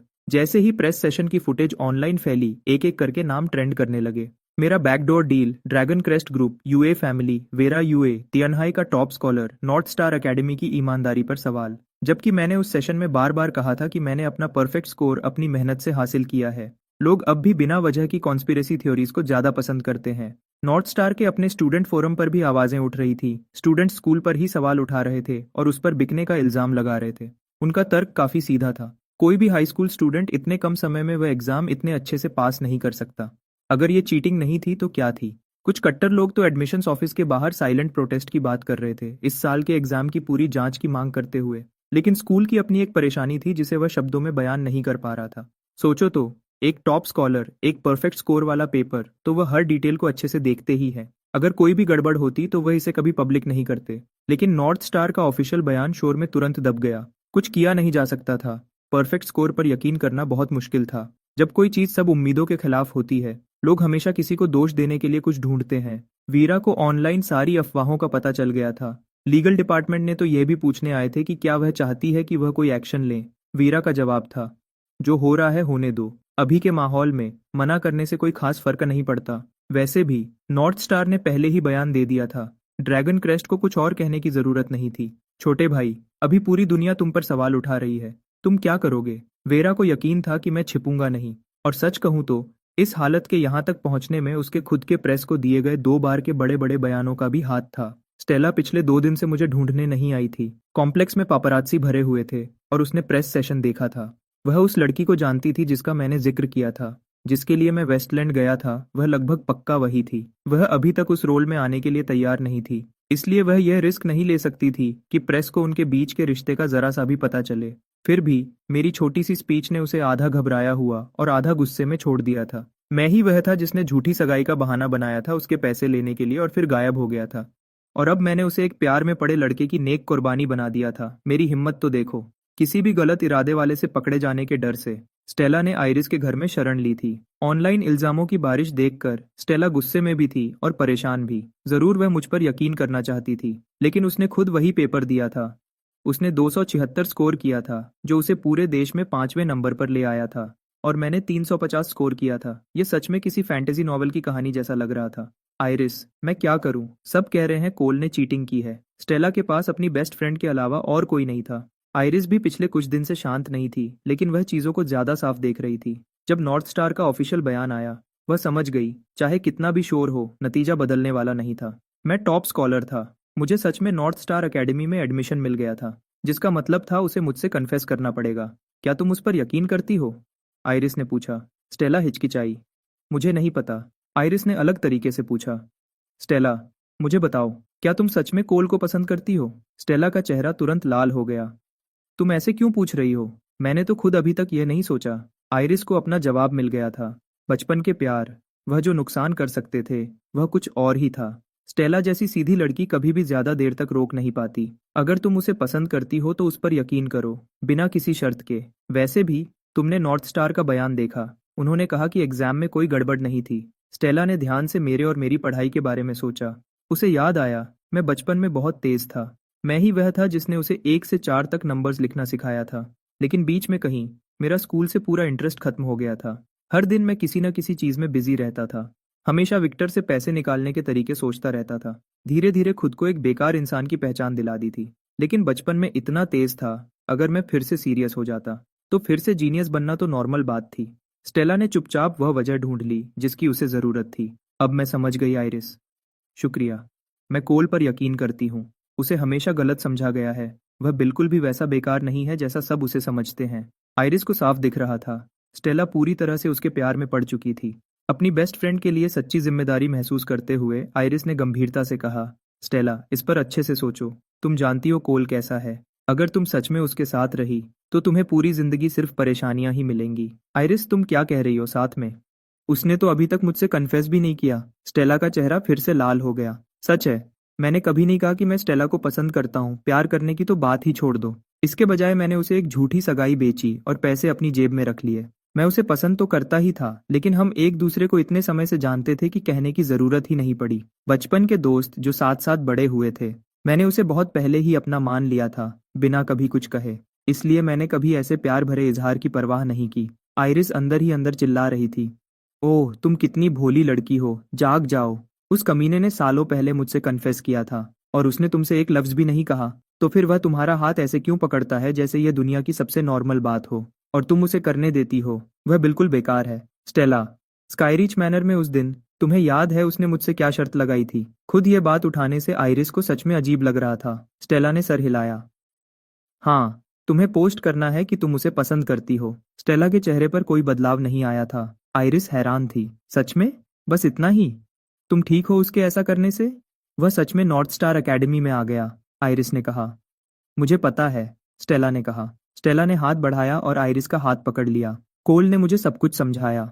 उसने यह हमारे लिए किया। और फिर स्टेला ने मेरी पूरी कहानी आइरिस को एक एक लफ्ज बता दी। हे भगवान, इस लड़की को मनाना कितना आसान था। हे ऊपर वाले, क्या कोई उस कमीने कोल पर बिजली गिरा सकता है? आइरिस, शांत हो जाओ, मुझे सच में कोई दिक्कत नहीं है। कोल को अपनी ढाल बनाकर तुम बिना किसी फिक्र के अपनी पढ़ाई पर ध्यान दे सकती हो। तुमने खुद मुझे बताया था कि तुमने सालों से म्यूजिक में कितना कुछ लगाया है, कि अब इंस्पिरेशन खत्म हो गई है। अब जब तुम यूनिवर्सिटी जा रही हो तो यह कुछ अलग करने और नया शुरू करने का सबसे अच्छा मौका है। अब स्टेला आइरिस को तसल्ली दे रही थी। कोल को डील करने दो जो भी तुम्हें परेशान करने आए। और मैं पिछले 2 दिन से इस बारे में सोच रही हूँ। अगर तुम कोल को कन्फेस कर दोगी तो जो लड़के मेरे पीछे पड़े हैं वह भी हिम्मत नहीं करेंगे। शुक्रिया, स्टेला। 3 तरफा जीत? ज्यादा तो यह था कि मैं सब कुछ जीत रहा था और बाकी सब खुद को कह रहे थे कि सब ठीक है। जीयू रेजिडेंस में वापस विक्टर और लिली अपने बेटे को लेकर बहुत परेशान थे। विक्टर खास तौर पर गुस्से में था। कंपनी में प्रेस के आने वाले दिन वह शुरू में गर्व से फूला नहीं समा रहा था, लेकिन उसके बाद जो तेज इल्जाम लगे उनसे बचना मुश्किल था। इस पूरे झमेले ने विक्टर का मूड खराब कर दिया था और उसे सबको छुट्टी देने का अफसोस होने लगा था। अब वह बस तुरंत ग्राफीन बैटरी लॉन्च करना चाहता था और पूरी दुनिया को बताना चाहता था, ये मेरे बेटे की बनाई हुई चीज है, वो कोई बेकार नहीं है। वो एक जनरेशन में एक बार आने वाला जीनियस है जो जब चलता है तो बिजली की तरह गिरता है। माँ पापा, मैं ठीक हूँ, दुनिया ऐसे ही चलती है। कभी कभी उन लोगों को खुद को साबित करना पड़ता है जिनसे कोई फर्क नहीं पड़ता। मैंने उन्हें हमेशा की तरह शांति से तसल्ली दी। कोल, वह अफवाह फैलाने वाले लोग बहुत बुरे हैं। क्या मैं तुम्हारे दादा को बुलाकर उन बुरे लोगों से निपटने को कहूँ? लिली हिचकिचाई, फिर बोली। स्टारलाइट का लगभग दिवालिया होना लिली को इतना परेशान नहीं कर पाया था, लेकिन अब उसका प्यारा बेटा, जो अभी 18 साल का भी नहीं हुआ था, इल्जामों और बदनामी की लहर में डूब रहा था। यह वह बर्दाश्त नहीं कर सकती थी। मैं चौंक गया। माँ, कुछ गलत मत करो। दादा अब बूढ़े हो रहे हैं, उन्हें इतनी छोटी सी बात में मत घसीटो। वैसे भी आपके बेटे को पूरी जिंदगी गलत समझा गया है। मैं यह संभाल सकता हूँ। ये अलग है। पहले ये सिर्फ छोटे सर्कल में बातें थी, लिली ने जवाब दिया। उसका चेहरा थोड़ा परेशान था। और तुमने पहले पैसे काफी खुले हाथ से खर्च किए थे। इस बार पूरा इंटरनेट पीछे पड़ा है, अनजान लोग भी जो चाहे बोल रहे हैं। मैं यह बर्दाश्त नहीं कर सकती। ठीक है माँ, मुझ पर यकीन करो, मैं यह संभाल सकता हूँ। इन लोगों का ध्यान गोल्डफिश जैसा होता है। जब मैं नॉर्थ स्टार में अपना नाम बना लूंगा तो वह माफी मांगने के लिए लाइन लगा देंगे। बेटा, क्या तुम सच में ठीक हो? मैंने तुम्हें पिछले कुछ दिन से ऑनलाइन लगातार देखा है। कृपया कोई उल्टा सीधा काम मत करना। मैं बस ऑनलाइन शो देख रहा हूँ और ये देख रहा हूँ कि इंसान की अक्ल कितनी नीचे गिर सकती है। कई बार उनको तसल्ली देने के बाद ही मेरे माँ बाप नीचे आराम करने गए। उनके चेहरे पर अब भी चिंता थी। मैं इसके उल्टा बिल्कुल आराम से था। मैंने अपना लैपटॉप पास खींच लिया। जैसा वेरा ने पहले ही बताया था, मैं हमेशा के लिए छिपा नहीं रहूंगा। स्कूल शुरू होने में अभी 2 महीने थे, तो मुझे खुद को बिजी रखना था। नॉर्थ स्टार फोरम पर बहुत शोर था। कुछ ऐसे यंग जीनियस जो खुद को बहुत बड़ा समझते थे, वह मुझे बार बार शक की नजर से देख रहे थे। ये मान ही नहीं रहे थे कि कोई वह काम कर सकता है जो वह नहीं कर सकते। अब उनको अपनी बात का जवाब देना पड़ेगा। आज मैंने नॉर्थ स्टार एकेडमी के दाखिले के पोर्टल पर अपना स्टूडेंट आईडी नंबर ढूंढ लिया था। मैं अब फोरम पर एक ऑफिशियल स्कूल अकाउंट बना सकता था। मैंने सीधा उनको चैलेंज करने का फैसला किया। स्कूल के हर फैकल्टी को, जो भी मुझ पर शक करता है वह लाइव जुड़ सकता है और जो भी सवाल पूछना चाहे पूछ सकता है। मैं चाहता था कि नॉर्थ स्टार के हर स्टूडेंट को पता चले कि मैं आ गया हूँ और वह सब मेरे सामने झुकेंगे। यही सच में सबसे ऊपर खड़े होने का मतलब था। जिस पल मैंने रजिस्टर करना खत्म किया, मेरे दिमाग में एक जानी पहचानी आवाज आई। डिंग, एक जीनियस के घमंड को चैलेंज नहीं करना चाहिए, शक करने वालों को चुप कराना होगा। मेन क्वेस्ट, एक पब्लिक और पूरी तरह से साफ लाइव स्ट्रीम करो, सभी चैलेंज करने वालों को हराओ। क्वेस्ट का इनाम 5,000 प्रेस्टीज पॉइंट्स, एक चार्म पॉइंट, एक नैनो पैनोरामिक रिकॉर्डर। एक मेन क्वेस्ट। ये सिस्टम मुझे सच में जानता था। लेकिन रुको, क्या सिस्टम ने हमेशा नहीं कहा था कि मुझे सब कुछ खुद बनाना होगा? ये रिकॉर्डर इनाम में क्यों मिल रहा था? क्या ये चीज सच में कोई प्रोडक्ट थी? डिट्स की तरह मैंने सोचा था कि ये कुछ खास होगा, लेकिन ये मुश्किल से काम करता था। मैंने इतना टाइम कोड लिखने और उसको ठीक करने में लगाया था, सिर्फ डिट्स को एक ठीक ठाक एआई के लेवल तक लाने के लिए। लाइव स्ट्रीम क्वेस्ट्स इस सिस्टम के मिशन के ढांचे में एक खास जगह रखते हैं, तो एक बना बनाया प्रोडक्ट इनाम में मिलना बिल्कुल नॉर्मल है। और ये वाला बहुत ज्यादा बेहतर है। इसमें एक्सरे विजन, स्कैनिंग के फंक्शंस हैं, और ये और भी छोटा है। इसके ब्लूप्रिंट्स शॉप में मिल जाएंगे। या एक बार कुछ अच्छा ट्राई करना चाहते हो? छोटे चालबाज, क्या तुमने मेरी शॉप में खर्च करना बिल्कुल बंद कर दिया है? मैंने सोचा, जब से सिस्टम लोड हुआ था मैंने एक बार भी उसमें पैसे नहीं डाले थे। असल में ये अच्छा तरीका है। अगर मैं कभी खर्च ही ना करूं, तो क्या हर क्वेस्ट के साथ एक फ्री इनाम नहीं मिलेगा? होस्ट, इस सिस्टम का फायदा उठाने के बारे में मत सोचो। पैसा खर्च करने के लिए होता है, और यहाँ खर्च करना बाहर की बेकार चीजों पे खर्च करने से ज्यादा अच्छा नहीं है। मुझे सिस्टम से बहस करने का मन नहीं था, क्योंकि सिस्टम ने एक लाइव स्ट्रीम क्वेस्ट दिया था, तो नॉर्थ स्टार के हर फैकल्टी को चैलेंज करने का मेरा पहला प्लान थोड़ा बदलना पड़ सकता था। थोड़ी देर सोचने के बाद मैंने अपनी पोस्ट लिखना शुरू किया। नॉर्थ स्टार के मेरे सभी सीनियर्स को, मैं कोलगू हूँ। मैंने हमेशा नॉर्थ स्टार एकेडमी की तारीफ की है, लेकिन इस फोरम पर 2 दिन रहने के बाद मुझे कहना पड़ेगा, मैं निराश हूँ। मैंने कुछ खास, बहुत होशियार यंग दिमाग की उम्मीद की थी, जो कॉन्फिडेंट और शानदार हों, लेकिन उसकी जगह मुझे सिर्फ कड़वे आलोचना करने वाले मिले। Exam paper. क्या परफेक्ट स्कोर लाना सच में इतना मुश्किल था? वह 2 फॉर्मूलाज, ऑयलर और रामानुजन ने उनको बहुत पहले ही सॉल्व कर दिया था। तो क्या ये सच में इतना अजीब है कि मैं भी कर सका? या फिर तुम बस नहीं जानते कि ये मैथमेटिक्स के लेजेंड्स कौन हैं? और आखिरी फिजिक्स का सवाल, उसके बारे में तो बात ही मत करो। क्या ये सच में इतना अजीब है एक हाई स्कूल स्टूडेंट के लिए यूनिवर्सिटी लेवल की पढ़ाई करना? और फिर भी तुम यहाँ हो। हुआ कि सबसे अच्छी एकेडमी के स्टूडेंट्स इस पेपर को ऐसे देख रहे हो जैसे ये आसमान से उतरा हो। शर्मनाक। तुम्हारी पोस्ट पढ़कर मुझे सच में नॉर्थ स्टार के फ्यूचर की चिंता है। तुम एक दिन इस देश के स्तंभ बनने वाले हो। ऐसी सोच के साथ तुम क्या योगदान दोगे? मैं जानता हूं तुम सोचते हो कि मैं सिर्फ दिखावा कर रहा हूं, और मैं ऐसा इंसान नहीं हूं जो लोगों को जवाब देने का मौका दिए बिना बात करे। मैं जल्दी ही एक लाइव स्ट्रीम करूंगा। अपने सारे शक ले आओ। मेरी स्ट्रीम तुम सबके लिए खुली होगी। मेरे एग्जाम में जो भी फैकल्टी कवर हुआ है, अपने सबसे अच्छों को भेजो। अगर मैं तुम सबको पढ़ा नहीं पाया तो मैं खुद नॉर्थ स्टार से निकल जाऊंगा। एक और बात, मेरी ज्यादातर फोटोज जो ऑनलाइन घूम रही हैं वो कैंडिड शॉट्स हैं। हैंडसम तो हूँ, हाँ, लेकिन वह मेरी पूरी तारीफ नहीं करते। तो ये रही एक अच्छी सेल्फी। लेडीज, इसको सेव कर सकती हो, कोई पैसा नहीं लगेगा। और कोई भी सीनियर स्टूडेंट, जूनियर स्टूडेंट या फीमेल प्रोफेसर जो मुझे और अच्छी तरह जानना चाहती है, फॉलो बटन दबा दो। मैं यहीं रहूंगा। नॉर्मल दिखने वाले या कम अक्ल वाले अप्लाई ना करें। मुझे एक बार फिर कहने दो, मैं कोलगू हूँ। मैं सूरज और चांद को अपने हाथों में रखता हूँ और सितारों तक पहुंचता हूँ। इस दुनिया में मेरे जैसा कोई और नहीं है। जिस पल पोस्ट लाइव हुई, नॉर्थ स्टार फोरम में हंगामा हो गया, और कुछ सेकंड्स बाद पूरे इंटरनेट पर भी यही हुआ। मेरी बातें और मेरी बहुत अच्छी सेल्फी आग की तरह फैल गई। बहुत सारी लड़कियां तुरंत फैन बन गईं। मैंने जो लिखा था उसमें से कुछ औरतों के लिए ज्यादा इज्जत वाला नहीं था, लेकिन दुनिया चेहरे से जज करती है, और यही सच था। लोग हैरान रह गए। तो ये है नॉर्थ स्टार का टॉप स्कॉलर। सच में सबसे अलग। बिल्कुल हद हो गई। एक धोखेबाज ऐसे बातें कर रहा है। अगर हमने उसको उसकी जगह नहीं दिखाई तो हमारे बारे में क्या कहा जाएगा, नॉर्थ स्टार के बारे में? सच में भाई, जो भी ऐसी पोस्ट करता है, या तो उसके पीछे कोई बहुत बड़ा हाथ है, या फिर वह मौत को बुला रहा है। उसने तो अपना पूरा दाखिला दांव पे लगा दिया है। छोड़ो भी, ये सब दिखावा है। मैं एक पल के लिए भी नहीं मानता। और इस लड़के ने अपना पेपर जल्दी दे दिया था। जब उसने खत्म किया था, तब तो कोई जवाब देखकर कॉपी करने वाला भी इतनी जल्दी नहीं कर सकता था। कुछ तो गड़बड़ है। बिल्कुल सही। वह लाइव स्ट्रीम पर खुद को साबित करना चाहता है। मैं उसे चैलेंज करने के लिए वहीं रहूंगा। उसको दिखाऊंगा कि नॉर्थ स्टार का घमंड कैसा होता है। माफ करना, क्या किसी और को लगता है कि कोल बहुत हैंडसम है और उसका पर्सनल कांटेक्ट चाहिए? एक दोस्त के लिए पूछ रहा हूँ। यकीन नहीं होता। कोल तुम्हारे से किसी को तुम्हारे साथ जो भी होगा तुम उसके लायक हो। स्टूडेंट्स के अलावा नॉर्थ स्टार के बड़े अफसर और कुछ खास प्रोफेसर्स भी बहुत गौर कर रहे थे। पोस्ट पढ़ने के बाद उन सब ने एक ही बात सोची, इस साल का टॉप स्कॉलर कुछ अलग ही है। नॉर्थ स्टार एकेडमी के प्रेसिडेंट, जो सबसे ज्यादा इज्जत वाले एरोडायनामिक्स एक्सपर्ट्स में से एक थे, और एक ड्यूअल एकेडमिशियन प्रेसिडेंट ली, पिछले कई दिनों से मेरी फाइल पढ़ रहे थे। उन्होंने उसको इतनी बार पढ़ा था कि गिनती नहीं कर सकते थे। ऐसा स्टूडेंट नॉर्थ स्टार में आ रहा है तो चीजें बोरिंग नहीं होंगी। प्रेसिडेंट ली खुद ही मुस्कुराए, फिर फाइल उठाई और आखिरी पेज पर पलटा। एक पुराने बूढ़े चेहरे की तस्वीर थी। बूढ़ा वह, कौन जानता था कि तुम इतने इंटरेस्टिंग पोते को छिपा रहे थे। जब मैं उसको वैसा बना दूंगा जैसा वह बन सकता है तो मुझे हैरानी होगी कि क्या तुम्हारी फैमिली को उसको मुझसे दूर रखने का अफसोस होगा। वीरा ने सालों पहले नॉर्थ स्टार से ग्रेजुएशन कर ली थी और छोड़ दिया था, लेकिन वह अब भी कभी कभी फोरम चेक करती थी। तो उसने पोस्ट देखी जिस पल वह अपलोड हुई। भले ही उसने उम्मीद की थी कि मैं छिपूंगा नहीं। मेरा जवाब फिर भी इतना हैरान करने वाला था कि वह हैरान रह गई। जवानी का घमंड, दुनिया को ऐसे देखना जैसे वह उसकी हो। शायद यही जवानी का मतलब था। पोस्ट होने के बाद मैंने प्लानिंग पे ध्यान दिया कि स्ट्रीम कहाँ होस्ट करनी है, कौन सा प्लेटफॉर्म यूज करना है और कैसे ये पक्का करना है कि पूरा काम बिल्कुल खुला और धोखा प्रूफ हो। ये ऐसे सवाल थे जिनके सही जवाब चाहिए थे, वरना वह लोग मेरी जीत को कभी सच में नहीं मानते। और लाइव स्ट्रीमिंग अभी बहुत चल रही थी। एक टॉप स्कॉलर का लाइव आना बहुत पैसा कमा सकता था। मैं लगभग 18 साल का था और मैंने अभी तक अपना पहला फाइनेंशियल गोल भी पूरा नहीं किया था। यह सच में शर्मनाक था। मेरे उनसे बात करने से पहले ही कई बड़े प्लेटफॉर्म्स खुद ही मेरे पास आए। उन सब ने स्ट्रीम को सपोर्ट करने की पेशकश की, बिल्कुल फ्री में। मैं जोर से हंसने ही वाला था।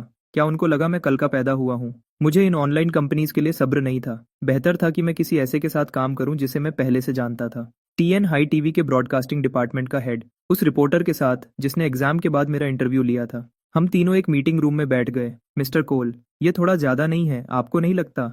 हम सारा काम कर रहे हैं और आप 60% लेना चाहते हो? ये बहुत ज्यादा है। मैं मुस्कुराया। मैं तो 70 मांगने वाला था। ये एक्स्ट्रा 10% तुम्हारा इनाम है कि तुमने हाल ही में ऑनलाइन बेकार चीजें पोस्ट नहीं की हैं और अपनी ईमानदारी बरकरार रखी है। माना कि तुम्हारे जैसे स्टेशन के कुछ रूल्स होते हैं। जब नॉर्थ स्टार ने अपना बयान दिया तो तुम भी ज्यादा कुछ नहीं कर सकते थे। मैनेजर बाय, 40% बहुत है। तुम्हारे स्टेशन के लिए यह आसमान से गिरने वाला पैसा है। हो सकता है, लेकिन तुम्हें ज्यादा हिस्सा लेते देखना मुझे ठीक नहीं लगता। 50-50, मैनेजर बाई ने कहा। मैंने कॉन्ट्रैक्ट उठाया और उसे रख दिया। मैं किसी और को ढूंढ लूंगा जो 30 लेगा। अलविदा। मिस्टर कोल, रुको, मैं साइन करूंगा। मैं मुस्कुराया और कॉन्ट्रैक्ट वापस टेबल पर फेंक दिया। मैं कल अपने लॉयर को यहाँ बुलाऊंगा ताकि डिटेल्स फाइनल कर सकें। टाइम कम है तो देर रात तक काम करना पड़ सकता है। वह 40% कितने का होगा यह पूरी तरह तुम पर है। और यह कहकर मैं चला गया। टीएनएचआई टीवी के साथ डील सीधी थी। टीएनएचआई टीवी के पास स्ट्रीम होस्ट करने के खास अधिकार होंगे। स्ट्रीम लाइव होने से पहले वह स्पॉन्सर साइन कर सकते थे, स्ट्रीम रूम में लिंक्स लगा सकते थे और दूसरे प्लेटफॉर्म्स को ब्रॉडकास्ट राइट्स भी दे सकते थे। स्ट्रीम कैसे चलेगी यह पूरी तरह टीएन हाई टीवी का फैसला होगा। एक शर्त थी कि देखना फ्री होगा और फुटेज पूरी तरह से खुली और साफ होगी। जब सब खत्म हो जाएगा तो हर पैसे का 60% मुझे मिलेगा, 40% टीएनएचआई टीवी को। बॉस, इतना बड़ा कॉन्ट्रैक्ट, क्या स्टेशन डायरेक्टर को इससे कोई दिक्कत होगी? फीमेल रिपोर्टर ने थोड़ा घबराकर पूछा। दिक्कत? ये नॉर्थ स्टार एकेडमी का टॉप स्कॉलर है। उसकी स्ट्रीम ज्ञान की लड़ाई है। एक जनरेशन के सबसे होशियार दिमागों का टकराव है। क्या इससे अच्छा लाइव स्ट्रीम का आइडिया हो सकता है? मैनेजर बाय बहुत खुश था। नेगोशिएशन टेबल की सारी परेशानी बिल्कुल गायब हो चुकी थी। जाओ, सबको बता दो। कॉन्फ्रेंस रूम में पूरे स्टाफ की मीटिंग है। Live stream department. अभी इस साल सबका बोनस इस बात पर निर्भर करता है कि हम यहाँ क्या करते हैं। मीटिंग रूम में जब मैनेजर बाई ने सब कुछ समझा दिया तो ज्यादातर स्टाफ समझ गया कि वह किस चीज को देख रहे थे। ये आसमान से गिरने वाला पैसा था। कितना वह पकड़ते हैं ये पूरी तरह उन पर था। पहला काम, ये खबर फैलाओ कि हमने एक्सक्लूसिव ब्रॉडकास्ट राइट्स ले लिए हैं। बड़े ऑनलाइन प्लेटफॉर्म्स खुद हमारे पास आएंगे। इस कहानी का ऑनलाइन असर इतना बड़ा था कि उसे नजरअंदाज नहीं किया जा सकता था। लेकिन बॉस, अगर हम ब्रॉडकास्ट राइट्स को आगे बेचते हैं तो क्या हम अपना ट्रैफिक भी बांट नहीं देंगे? किसी ने पूछा। मैनेजर बाई ने जवाब दिया, हम एक टीवी स्टेशन है। हम कभी भी यंग ऑनलाइन ऑडियंस को अपनी तरफ खींचने में अच्छे नहीं रहे हैं। इस इवेंट की गर्मी धीरे धीरे खत्म हो जाएगी। हमारे लिए ट्रैफिक दूसरी चीज है, पैसा ही सब कुछ है। शानदार बॉस, लेकिन लाइव चैलेंज के कनेक्शंस हमारे चैनल से ही होने चाहिए। हम ऐसी विजिबिलिटी नहीं दे सकते। सब कुछ बेच दो तो उसकी कीमत कम हो जाती है। उनको फुटेज दो, कनेक्शन चैनल अपने पास रखो। फिर एडवर्टाइजिंग का हिस्सा है। हम एक ब्रॉडकास्टर हैं, हमें अपने स्पॉन्सर्स को ध्यान से चुनना होगा। हम यहाँ थोड़ा पैसा छोड़ सकते हैं, वरना ऊपर वालों को समझाना मुश्किल होगा। रूम में हर इंसान तेजी से नोट्स ले रहा था और अपने साल के आखिरी बोनस के सपने देख रहा था। ऑनलाइन के अलावा ग्राउंड पर भी पैसा कमाया जा सकता है। कोल ने खुद कहा था कि जगह बड़ी होनी चाहिए। पूरे 360 डिग्री व्यू के साथ। हम उसको बिल्कुल वही देंगे। बॉस, आप एंट्री फीस लेने का तो नहीं सोच रहे हो ना? Entry fees? हम एक टेलीविजन स्टेशन है, हमारे कुछ रूल्स हैं। हम आम लोगों की जेब नहीं काटते, तो हम ग्राउंड पे पैसा कैसे कमाएंगे? शॉर्ट वीडियो अभी बहुत चल रही है। इंडिपेंडेंट क्रिएटर्स हर जगह हैं। कौन नहीं चाहेगा लाइव स्ट्रीम वेन्यू की ग्राउंड से फुटेज? हम उनको खुद स्ट्रीम करने देंगे, फीस लेकर। उनको दूर रहना होगा और कोल की स्ट्रीम में दखल नहीं देना होगा। सिक्योरिटी के साथ इस पर बात करो, बजट में कमी मत करना। बॉस, आप जीनियस हो, उसके एक स्टाफ ने बहुत तारीफ करते हुए कहा। सब लाइसेंसिंग, स्पॉन्सरशिप्स, मर्चेंडाइज, और पेड ऑन साइट फिल्मिंग, ये सब एक साथ चल रहे थे। मैनेजर बाय, ये कहना पड़ेगा, बहुत तेज था। जब मैनेजर बाय का पहला प्लान बन गया तो मैं खुश था।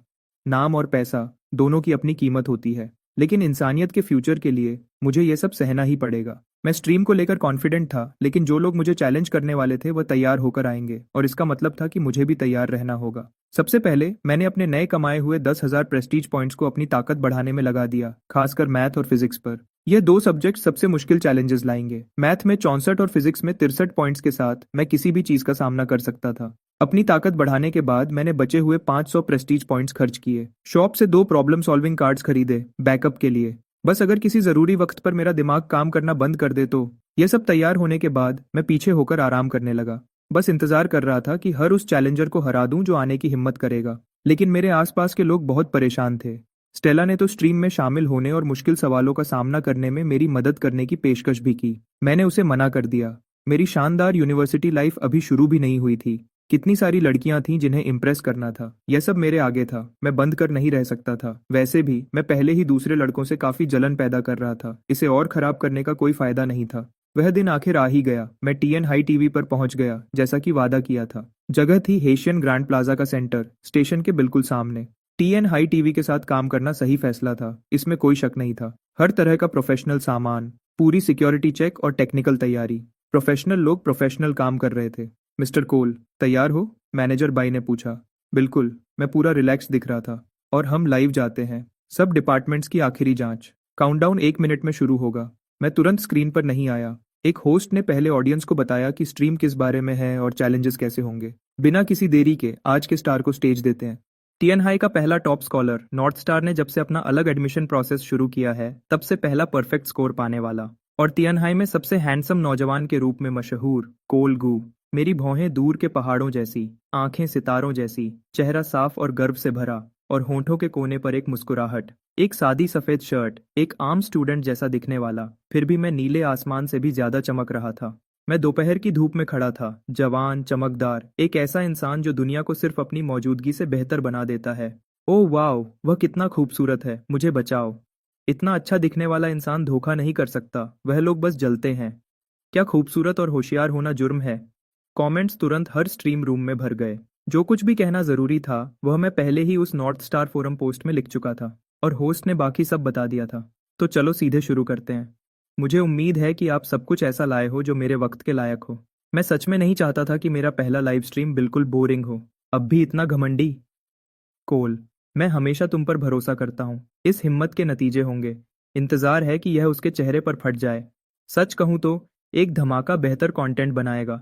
दुख की बात है कि मैं इतना बेवकूफ हूं कि उसे चैलेंज भी नहीं कर सकता। अभी मेरे पास कमेंट्स के लिए वक्त नहीं था। नियमों का पालन करते हुए मेरा पूरे शरीर का स्कैन हो रहा था, यह कंफर्म करने के लिए कि मेरे पास कोई छुपा हुआ कम्युनिकेशन या स्मार्ट डिवाइस नहीं है। बिना किसी रुकावट के चेक पास करने के बाद मुझे आखिरकार डिट्स की ताकत का एहसास हुआ, क्योंकि उन स्कैनर्स में से कोई भी ये नहीं बता पाया कि मेरी उंगली में जो सादी सी अंगूठी थी उसमें एक सुपर एआई था। हालांकि डीआईटीएस की अभी की ताकत के साथ ये असली स्ट्रीम के दौरान ज्यादा मदद नहीं कर पाता। मैं बस इसे पहनने का आदी हो गया था। यदि ये एक सिस्टम क्रीचर था, इसे हमेशा पहने रहना चीजों को आसान बनाता था। ठीक है, हम स्ट्रीम से एक कमेंट चुनकर उसका जवाब देंगे। जो चाहो कहो, भेज दो। बस याद रहे, मैं सिर्फ टीएनएच टीवी के मेन स्ट्रीम रूम के कमेंट्स देख सकता हूँ। चैलेंजर फेस ऑफ्स तो मेन इवेंट थे, लेकिन घर से देखने वाले आम व्यूअर्स को भी थोड़ा अटेंशन मिलना चाहिए था। इसलिए यह कमेंट रिस्पॉन्स का हिस्सा, एक जिसे ज्ञान की लड़ाई कहा जा रहा है, फिर भी इसे सर्कस की तरह बढ़ा चढ़ाकर पेश किया गया है। स्पॉन्सर्स, सब लाइसेंसिंग, सब कुछ। क्या मिस्टर कोल को सच में इतना पैसा पसंद है? क्या ये थोड़ा बेइज्जती वाला नहीं है? पता नहीं टीएन हाई टीवी ने ड्रॉ में गड़बड़ की थी या मेरी किस्मत ही खराब थी। इतने सारे तारीफ वाले कमेंट्स में से यही वाला चुना गया। मैंने अपना गला साफ किया। हाँ, मुझे पैसा चाहिए। सच कहूँ तो मैं चाहता हूँ कि दुनिया का हर डॉलर सीधा मेरे पास आए। मिस्टर कोल बहुत ईमानदार हैं, लेकिन कुछ सालों बाद आप समझोगे, हर पैसा जो मैं कमाऊंगा वह आखिरकार इस दुनिया में वापस आएगा और आप सब तक पहुंचेगा। मैं पैसा कमाता हूँ इंसानियत के फायदे के लिए, अपने फ्यूचर के दरवाजे खोलने के लिए। मिस्टर कोल शायद इतने भी ईमानदार नहीं हैं। आगे का रास्ता रिसर्च की तरफ जाता है, ये तो पक्का है। क्या आपको पता है रिसर्च कितनी महंगी होती है? क्या आपको पता है एक चिप बनाने में कितना खर्चा आता है? एक नई दवा मार्केट में लाने में, एक नया मटेरियल बनाने में, दुनिया के सबसे बेहतरीन दिमागों को अपने पास रखने के लिए। हम हर बार सरकार से भीख नहीं मांग सकते जब हमें कुछ काम करवाना हो। मुझे कभी दूसरों पर डिपेंड करने की आदत नहीं रही। मेरे पापा ने मुझे बचपन से सिखाया था, अपना पैसा खर्च करो या ज्यादा से ज्यादा अपने पापा का। यही एक तरीका है सच में आजाद महसूस करने का। तो मुझे बताओ, हम जैसे लोगों में क्या गलत है? साइंटिस्ट्स जो इंसानियत के फ्यूचर के लिए लड़ते हैं, पैसा कमाते हैं, किसने डिसाइड किया कि हमें इजाजत नहीं है? मिस्टर कोल को बातें करना जरूर आता है। हालांकि जो वह कहते हैं उसमें काफी सच्चाई है, लेकिन आप अभी तक रिसर्चर नहीं हो, साइंटिस्ट तो दूर की बात है। ठीक है, हम और कमेंट्स बाद में लेंगे। अभी के लिए आज के पहले चैलेंजर का स्वागत करते हैं। हेलो कोल, मैं डोंगरी यूनिवर्सिटी से मैथमेटिक्स का डॉक्टरल कैंडिडेट हूँ। एक प्रॉब्लम है जो मैं आपसे डिस्कस करना चाहता हूँ। एक डॉक्टरल कैंडिडेट। मेरा चेहरा थोड़ा तेज हो गया। यह एक शुरुआती चाल थी जो मुझे पीछे धकेलने के लिए बनाई गई थी। आज आने वाला हर चैलेंजर टॉप लेवल का होगा, सब 26 साल से कम उम्र के जवान टैलेंट। उन सब ने पहले नॉर्थ स्टार फोरम के बेयर मेंबर्स द्वारा बनाया गया एक क्वालिफाइंग एग्जाम दिया था, और सिर्फ वही लोग जिन्हें पास किया गया था उन्हें आज कनेक्ट होने की इजाजत मिली थी। यह नॉर्थ स्टार की इज्जत बचाने के लिए था। मैं आखिरकार अभी भी टॉप स्कॉलर था। कोई भी ऐसे ही आकर मुझ पर सवाल नहीं फेंक सकता था। क्वालिफाइंग राउंड पास करने के बाद भी नॉर्थ स्टार फोरम की टीम ने आखिरी जांच की थी। ज्ञान की लड़ाई का वादा किया गया था और ज्ञान की लड़ाई ही होनी थी। आगे बढ़ो, मैथ के बारे में मैं थोड़ा बहुत जानता हूँ। ये साबित करो कि 5 से बड़ा कोई भी इंटीजर 3 प्राइम नंबर्स के जोड़ के रूप में दिखाया जा सकता है। मैं जम गया। ये बंदा यहाँ परेशानी पैदा करने आया था। ये कुछ बोल क्यों नहीं रहा? ये ज्यादा मुश्किल नहीं लगता है ना? क्या वह सच में फंस गया है? हाँ। उसकी सारी घमंड धरी रह गई। वह बिल्कुल चुप हो गया है। मैं बस कुछ सेकंड्स के लिए रुका ही था कि कीबोर्ड वॉरियर्स पहले ही टूट पड़े थे। पब्लिक एजुकेशन की हालत अभी भी बहुत पीछे थी। इतने सारे लोग गोल्डबर्ग्स कंजेक्चर को नहीं पहचान रहे थे, और ये डॉक्टरल कैंडिडेट जानबूझकर चालाकी कर रहा था। अगर उसने इसे ऐसे कहा होता कि 2 से बड़ा हर इवन नंबर 2 प्राइम्स के जोड़ के रूप में दिखाया जा सकता है, तो सब इसे तुरंत पहचान जाते। गोल्डबर्ग्स कंजेक्चर, जिसे हम साबित कर रहे हैं, किसी भी यूनिवर्सिटी को तुरंत 3 लेवल ऊपर उठा देगा। यह एक मशहूर अनसुलझा मसला है। क्या यह बंदा सच में यहाँ सिर्फ परेशानी पैदा करने आया है? ऑडियंस को आखिरकार समझ आने लगा था। मैंने साफ साफ कहा, मैं इसे अभी सॉल्व नहीं कर सकता, लेकिन चिंता मत करो, 3 साल के अंदर मेरे पास इसका प्रूफ होगा। मैंने यह सबसे आम लहजे में कहा, और यह शायद मेरी जिंदगी की सबसे हिम्मत वाली बात थी। 3 साल में गोल्डबर्ग्स कंजेक्चर को साबित करना, अगर मैं सच में यह कर पाया तो मैं मैथमेटिक्स के इतिहास में टॉप 10 में आ जाऊंगा, और मेरी उम्र मुश्किल से 20 साल से ज्यादा होगी। ये किस तरह का मॉन्स्टर है? बिल्कुल पागल। मैं तुमसे किसी भी चीज पर शर्त लगाता हूँ, अगर तुमने सच में यह कर दिखाया तो मैं सर के बल खड़ा होकर मिट्टी खाऊंगा। आम जवान घमंड। हुआ के अनगिनत होशियार दिमागों ने गोल्डबर्ग्स कंजेक्चर को पूरा साबित करने में अपनी पूरी जिंदगी लगा दी। जिस तरह से वह इसे नजरअंदाज करता है वह सच में अपमानजनक है। शायद वह सच में कर सकता है। इतना हैंडसम इंसान झूठ नहीं बोल सकता। मॉड्स, क्या आप वहां हो? क्या हम इन बेवकूफों को बैन कर सकते हैं? वाइब खराब कर रहे हैं। ठीक है सब लोग, ये बंदा मिसोजिनिस्टिक है। मैंने इसका यूजर नेम सेव कर लिया है। मास रिपोर्ट करो चलो। ये हाई ट्रैफिक स्ट्रीम का तरीका था। होस्ट को मुश्किल से कुछ करना पड़ता था, बस 2 शब्द फेंको और कमेंट्स अपने आप चलने लगते थे। कोल, वह तो बस शुरुआत के लिए एक छोटा सा मजाक था। मैं असल में हाल ही में नंबर थ्योरी फंक्शंस पर रिसर्च कर रहा हूँ, और जब मैंने यूलर की मशहूर आइडेंटिटी का तुम्हारा प्रूफ पढ़ा तो मैंने देखा कि तुम्हारा तरीका काफी नया था। मुझे पर्सनली तुम पर बिल्कुल भी शक नहीं है। मैं यहाँ ज्यादा एक साथ पढ़ने वाले स्टूडेंट के साथ आइडियाज शेयर करने आया हूँ। आखिरकार मैथमेटिक्स जवान लोगों का खेल है। मैं मुस्कुराया। तुम्हें यह पहले बताना चाहिए था। मैंने सोचा तुम यहाँ लड़ाई शुरू करने आए हो। धन्यवाद सीनियर। आप क्या एक्सप्लोर करना चाहते हो? मेरे प्रूफ में थोड़ा अलग तरीका इस्तेमाल किया गया था, लेकिन सच कहूँ तो यूलर का असली प्रूफ पहले ही बहुत अच्छा और साफ है। मैं कहूंगा कि दोनों लगभग बराबर हैं। आपने टैंजेंट और कोटेंजेंट फंक्शंस की इन्फिनिट सीरीज शुरू की, फिर कोटेंजेंट सीरीज का इस्तेमाल करके प्रूफ पूरा किया। मैं सच में क्यूरियस हूँ कि ये आपको कैसे सूझा। मैंने जवाब दिया, ठीक है, जैसा कि आप जानते हो मैं अभी भी सिर्फ एक हाई स्कूल स्टूडेंट हूँ। मेरे ज्ञान की अपनी सीमाएं हैं, तो मैं सिर्फ उसी से काम कर सकता था जो मेरे पास था, एक सब्स्टिट्यूशन लगाकर और ट्रांसफॉर्मेशन के जरिए काम करके। लॉपिटल्स रूल आपको जवाब तक पहुंचा देता है। जब आप इसकी गहराई में जाते हो तो यह बस एग्जाम के दौरान उसी वक्त प्रॉब्लम सॉल्व करना था। डॉक्टरल कैंडिडेट हंसा। कोल, तुम कसे से थे। कोल, तुम कब से इतने नरम हो गए? तुम्हें सुनकर मुझे लगता है कि शायद मुझे अपने फंडामेंटल्स को दोबारा देखने की जरूरत नहीं है। फंडामेंटल्स कभी पुराने नहीं होते। डॉक्टरल लेवल पर भी कभी कभी अंडर ग्रेजुएट क्लास में बैठना कुछ अनोखा शुरू कर सकता है, खासकर मैथमेटिक्स में जो सबसे ज्यादा कल्पना मांगता है। सिर्फ प्रॉब्लम्स को सॉल्व करते रहना हमेशा आपको वहां तक नहीं पहुंचाएगा। सच्ची सलाह। समझ गया। धन्यवाद कोल। अगर तुम कभी जापान आओ तो मुझसे मिलना, मैं तुम्हें घुमाऊंगा। तुम निराश नहीं होगे। मेरी आंखों में कुछ चमका। जापान के एंटरटेनमेंट डिस्ट्रिक्ट्स, मैंने सुना है कि वह बहुत से मर्दों की बकेट लिस्ट में होते हैं। मैं सोच रहा हूँ कि क्या हमारे डॉक्टरल दोस्त के इस डिपार्टमेंट में कोई कनेक्शन है। अच्छा, मैं अब आपका और वक्त नहीं लूंगा। अलविदा। लाइन में खड़े बाकी चैलेंजर्स के लिए एक दोस्ताना याद दहानी, आपको मैथ के सवाल लाने की जरूरत नहीं है जब तक आप सच में दुनिया के अनसुलझे मसलों में से कोई एक कोल पर फेंकना नहीं चाहते। यह उसके आखिरी शब्द थे कनेक्शन काटने से पहले, और अगला चैलेंजर पॉइंट कैरी कंजेक्चर के साथ अंदर आया। मैं इतना चिढ़ गया था कि मैंने उसी वक्त एक प्रॉब्लम सॉल्विंग कार्ड जला दिया। उसके बाद बचे हुए चैलेंजर्स साफ तौर पर घबरा गए थे। उनमें से कई तो अपने तैयार किए हुए प्रॉब्लम्स को पेश भी नहीं कर पाए, और इसके बजाय पहले डॉक्टरल कैंडिडेट की तरह बस मुझसे कुछ आम बातें की और फिर चुपचाप चले गए। जब मैंने केमिस्ट्री और बायोलॉजी में भी अपनी महारत दिखाई तो किसी भी स्ट्रीम रूम में एक भी इंसान मेरे टॉप स्कॉलर टाइटल की कीमत पर सवाल नहीं उठा रहा था। इसी बीच नॉर्थ स्टार फोरम पर स्टूडेंट्स ने पहले ही अपने असली नाम से माफी मांगना शुरू कर दिया था और वादा कर रहे थे कि सेमेस्टर शुरू होने पर मुझे खाना खिलाएंगे। रुको, हमने काफी प्रॉब्लम्स सॉल्व कर लिए हैं, चलो कुछ और कमेंट्स लेते हैं जवाब देने के लिए। मैं ऐसा इंसान नहीं हूं जो अपनी ऑडियंस से अलग हो जाए, पूरा वक्त ऐसे प्रॉब्लम्स पर लगाए जिन्हें कोई समझ ना सके। ये सबकी सेल्फ एस्टीम पर चोट है। माफ करना, मुझे सब समझ आया, मैंने तो इसे खुद सॉल्व किया। स्ट्रीमर्स को हम पर भरोसा नहीं है। अगर तुम इतने ही महान हो तो निंगन आओ, हम तुम्हें तुम्हारी जिंदगी का सबसे अच्छा स्पाइसी हॉटपॉट खिलाएंगे। स्ट्रीम को सवालों और नकली गुस्से से भरते देखकर मैं सच में खुश हुआ। आम लोग हमेशा उन्हें ज्यादा एंटरटेनिंग होते हैं जिन्हें जीनियस कहा जाता है। Streamer streamer startled wild geese rise but cannot form their letters के बाद अगली लाइन क्या है? सर्च करना मना है। मैं इसे देखकर लगभग हंस पड़ा। क्या ह्यूमैनिटीज के स्टूडेंट्स बगावत कर रहे थे? अगली लाइन है, इस पल गिरे हुए पत्ते पतझड़ के ज्ञान से नशे में हैं। यह हुआंग तिंगजियन की एक कविता से है। बिल्कुल, ये फ्रेज एक पत्ता पतझड़ की खबर देता है, असल में हुआनंजी से आता है। हुआंग तिंगजियन उस पुराने रेफरेंस का इस्तेमाल कर रहे हैं, मैंने जवाब दिया। ये कितनी मुश्किल कविता है, उसे ये कैसे पता है? वह ह्यूमैनिटीज में भी स्ट्रांग है। ये बंदा सच में सब कुछ जानता है। वह लानती, वह अब से ऑफिशियली मेरा आइडल है। मैंने आगे कहा, मैं लैंग्वेज आर्ट्स में खस स्ट्रांग नहीं हूँ, लेकिन क्लासिकल पोएट्री के बारे में मुझे थोड़ा बहुत पता है।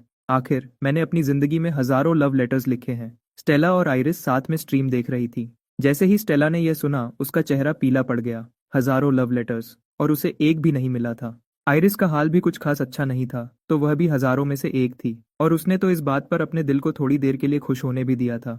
आइरिस, क्या कोल सच में एक प्लेयर है? स्टेला ने पूछा। आइरिस चुप हो गई। क्या यह पूछने की जरूरत थी? लेकिन उसने फिर भी अपनी दोस्त के लिए पूरी कोशिश की। तुम जानती हो कोल कैसे बात करता है? वह बस दिखावा कर रहा है। हजारों लव लेटर्स, अगर वह हर दिन एक लिखता तो उसको सालों लग जाते। ये हो नहीं सकता। सही कहा, स्टेला ने सर हिलाया।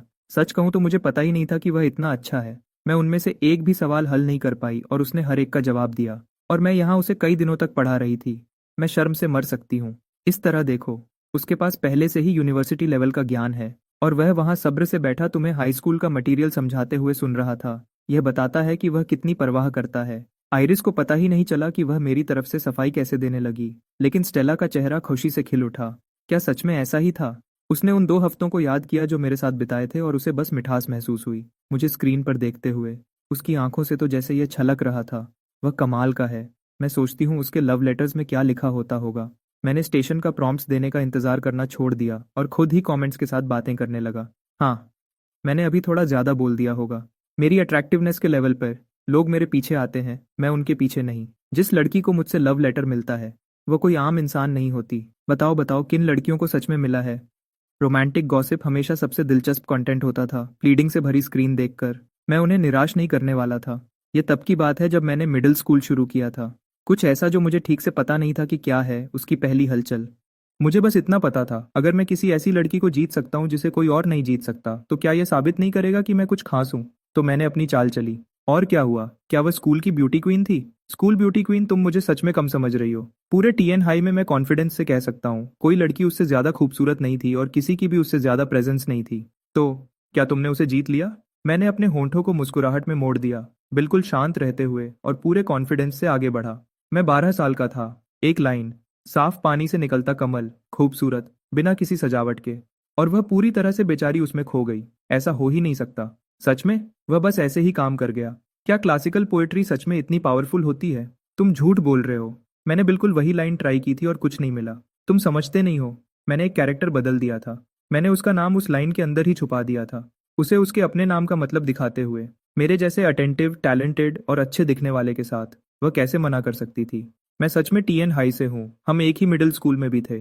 कोल, क्या तुम आइरिस लिन की बात कर रहे हो? मैं भी टीएनआई नंबर 1 में गया था। जैसा मुझे याद है, आइरिस लिन ने मिडिल स्कूल में कभी किसी को डेट नहीं किया। वह पढ़ाई में डूब गई थी और थोड़े टाइम बाद मुश्किल से दिखती थी। कमेंट्स को चीजें जोड़ते हुए देखकर मैं जानता था कि मैं पकड़ा जाने वाला हूँ। मैंने जल्दी से टियनहाई टीवी के क्यू से अगला कमेंट उठाया। वह सब अब पुरानी बात हो गई है। जवानी के एहसास हवा की तरह उड़ जाते हैं। चलो देखते हैं स्ट्रीम में हमारे लिए और क्या दिलचस्प सवाल हैं। वापस स्टेला के घर पर स्टेला ने आइरिस की तरफ देखा। उसकी आंखों में पूरा कंफ्यूजन था। आइरिस, तुम और कोल मिडिल स्कूल में एक दूसरे को पसंद करते थे?